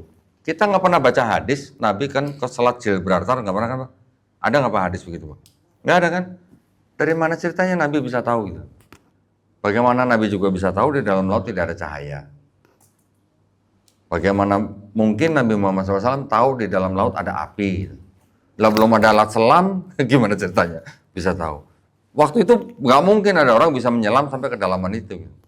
Jadi yang akhirnya saya tidak bisa tolak dari Quran adalah ayat-ayat yang berhubungan dengan sains. Kalau ayat perintah, aturan, larangan, segala macam, itu kita masih bisa bandingkan dengan agama lain yang bisa dikatakan ajaran kebaikan gitu Pak misalnya. Jangan membunuh, jangan mencuri, itu bisa jadi berasal dari orang-orang yang bijak atau yang soleh gitu misalnya, yang sudah banyak pengalaman gitu.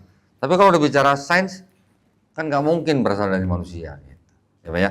Tapi kalau pengalaman saya debat dengan orang-orang kalangan mereka, saya tidak pernah punya niat untuk memualafkan siapa-siapa, Pak.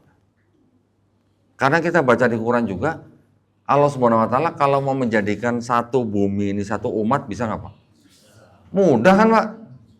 Kenapa enggak? Jadi jangan sampai kita punya motivasi, saya harus memualafkan dia. Nggak boleh, Pak. Karena itu pula turun ayat kan, bahwa paman Nabi aja nggak bisa dibawa masuk Islam oleh Nabi. Nah kita bukan Nabi, Pak.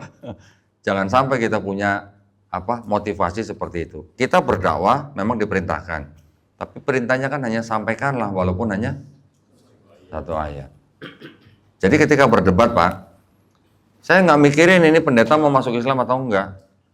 Yang saya pikirin adalah bagaimana saya membuktikan kebenaran Quran. Gitu. Dan juga saya berusaha bagaimana saya membuktikan sejarahnya kitab mereka sendiri, ada masalah apa di dalam kitab mereka. Itu aja. Mereka mau mikir, mereka mau menjemput hidayah, itu bukan urusan saya lagi. Itu Pak ya. Pendeta yang berdebat dengan saya macam-macam modelnya. Ada yang dikasih tahu, Pak ini dalam kitab Bapak ada ayat palsu nih Pak. Jawabnya apa Pak? Itu nggak penting gitu. Ngomongnya begitu, mau ngomong apa? Tapi ada juga pendeta yang ketika saya suruh baca ini, ada ayat yang tidak asli, dia diem Pak begini. Diem aja, nggak ngomong apa-apa. Berapa hari kemudian dia sadar. Alhamdulillah, gitu kan Pak. Jadi kita benar-benar harus paham bahwa hidayah itu mutlak milik Allah. Di Quran surat Al-An'am misalnya Pak, 125. Ketika Allah mengizinkan seseorang untuk beriman, Allah akan menjadikan orang itu dadanya lapang untuk belajar Islam. Tapi ketika Allah mengizinkan orang tersesat atau tidak beriman, Allah akan menjadikan orang itu dadanya sesak dan sempit seperti mendaki langit. Coba. Kalau itu karangan Nabi Muhammad SAW, dari mana Nabi Muhammad SAW tahu kalau mendaki langit dada orang bakal sesak dan sempit, Pak? Yang ngomong pertama kali, kalau makin tinggi kita ke atas, oksigen makin tipis siapa, Pak? Seorang ilmuwan, namanya Pascal, baru tahun 1648, coba. Berapa ratus tahun setelah Quran ditulis. Berarti kan nggak mungkin itu karangan Nabi Muhammad SAW. Gitu ya, Pak ya? Jadi saya selalu berusaha kita berdakwah, tapi harus dengan cara yang paling baik, Pak. Dan saya juga memang ditugaskan oleh yayasan, Pak, untuk berdebat dengan para pendeta. Setahun minimal 2 kali. Ya, Pak ya. Dan kita semua yang bayarin. Di hotel, kita sediain kamar yang baik, tempat debatnya juga kita bayar yang bagus. Pendetanya kita bayarin ongkosnya, tiketnya. Kalau perlu pulang juga kita amplopin, Pak, pendetanya. Ya. Itu di dalam dalam rangka kita menjalankan perintah dari Allah SWT, perintah Quran. Di Quran surat An-Nahl 125. Kita diperintahkan apa? Menyerukan supaya orang ke jalan Tuhan kan, ke jalan Allah kan.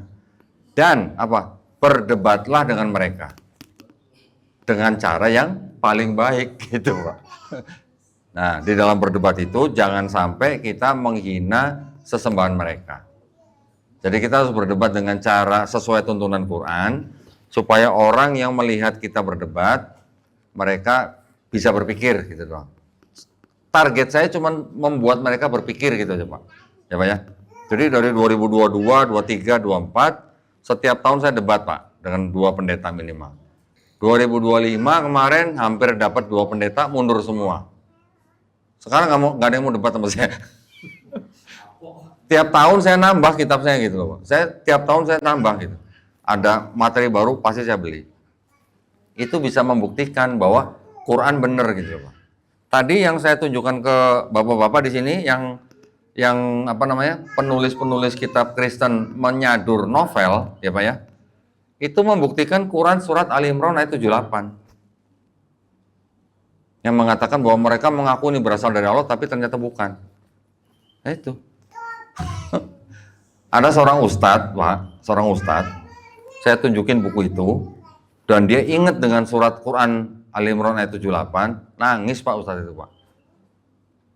Terbukti gitu loh maksudnya, Qurannya. Jadi makin dengan bertambahnya masa ini, makin terbukti Pak, Quran itu udah nggak ada salahnya udah gitu. Jadi saya sering ngomong sama orang yang masuk Islam, di Islam begini gitu kan. Saya ngajak mereka berpikir gitu. Ketika mereka sudah terima, saya cuma nanya, keren nggak? Keren kan? Gitu. Udah, nggak ada yang nggak keren dari Islam gitu, Pak. Barakallahu fikum, Pak. Ya, alhamdulillah. Cukup atau ada lagi? Cukup? Cukup ya? Baik, alhamdulillah. Mungkin kita tutup dengan doa kafaratul majelis ya. Subhanakallahumma wa bihamdika asyhadu an la ilaha illa anta astaghfiruka wa atubu ilaik. Saya mengucapkan banyak terima kasih sekali lagi ya atas kesempatannya. Bisa ketiga kalinya nih, Masya Allah, di Mushola Al-Mumtaz nih. Dan saya berdoa mudah-mudahan kita semuanya dilindungi dan dirahmati Allah SWT. Insya Allah kita juga dijadikan golongan manusia yang mengikuti apa yang sudah Allah turunkan kepada Rasulnya. Dan insya Allah kita dijadikan golongan manusia yang menjadi saksi keesaan Allah SWT. Ya. Kita juga berdoa mudah-mudahan kita semua dijauhkan dan dilindungi dari api dan azab neraka. Amin ya rabbal alamin. Wabillahi taufiq wal hidayah. Wassalamualaikum warahmatullahi wabarakatuh.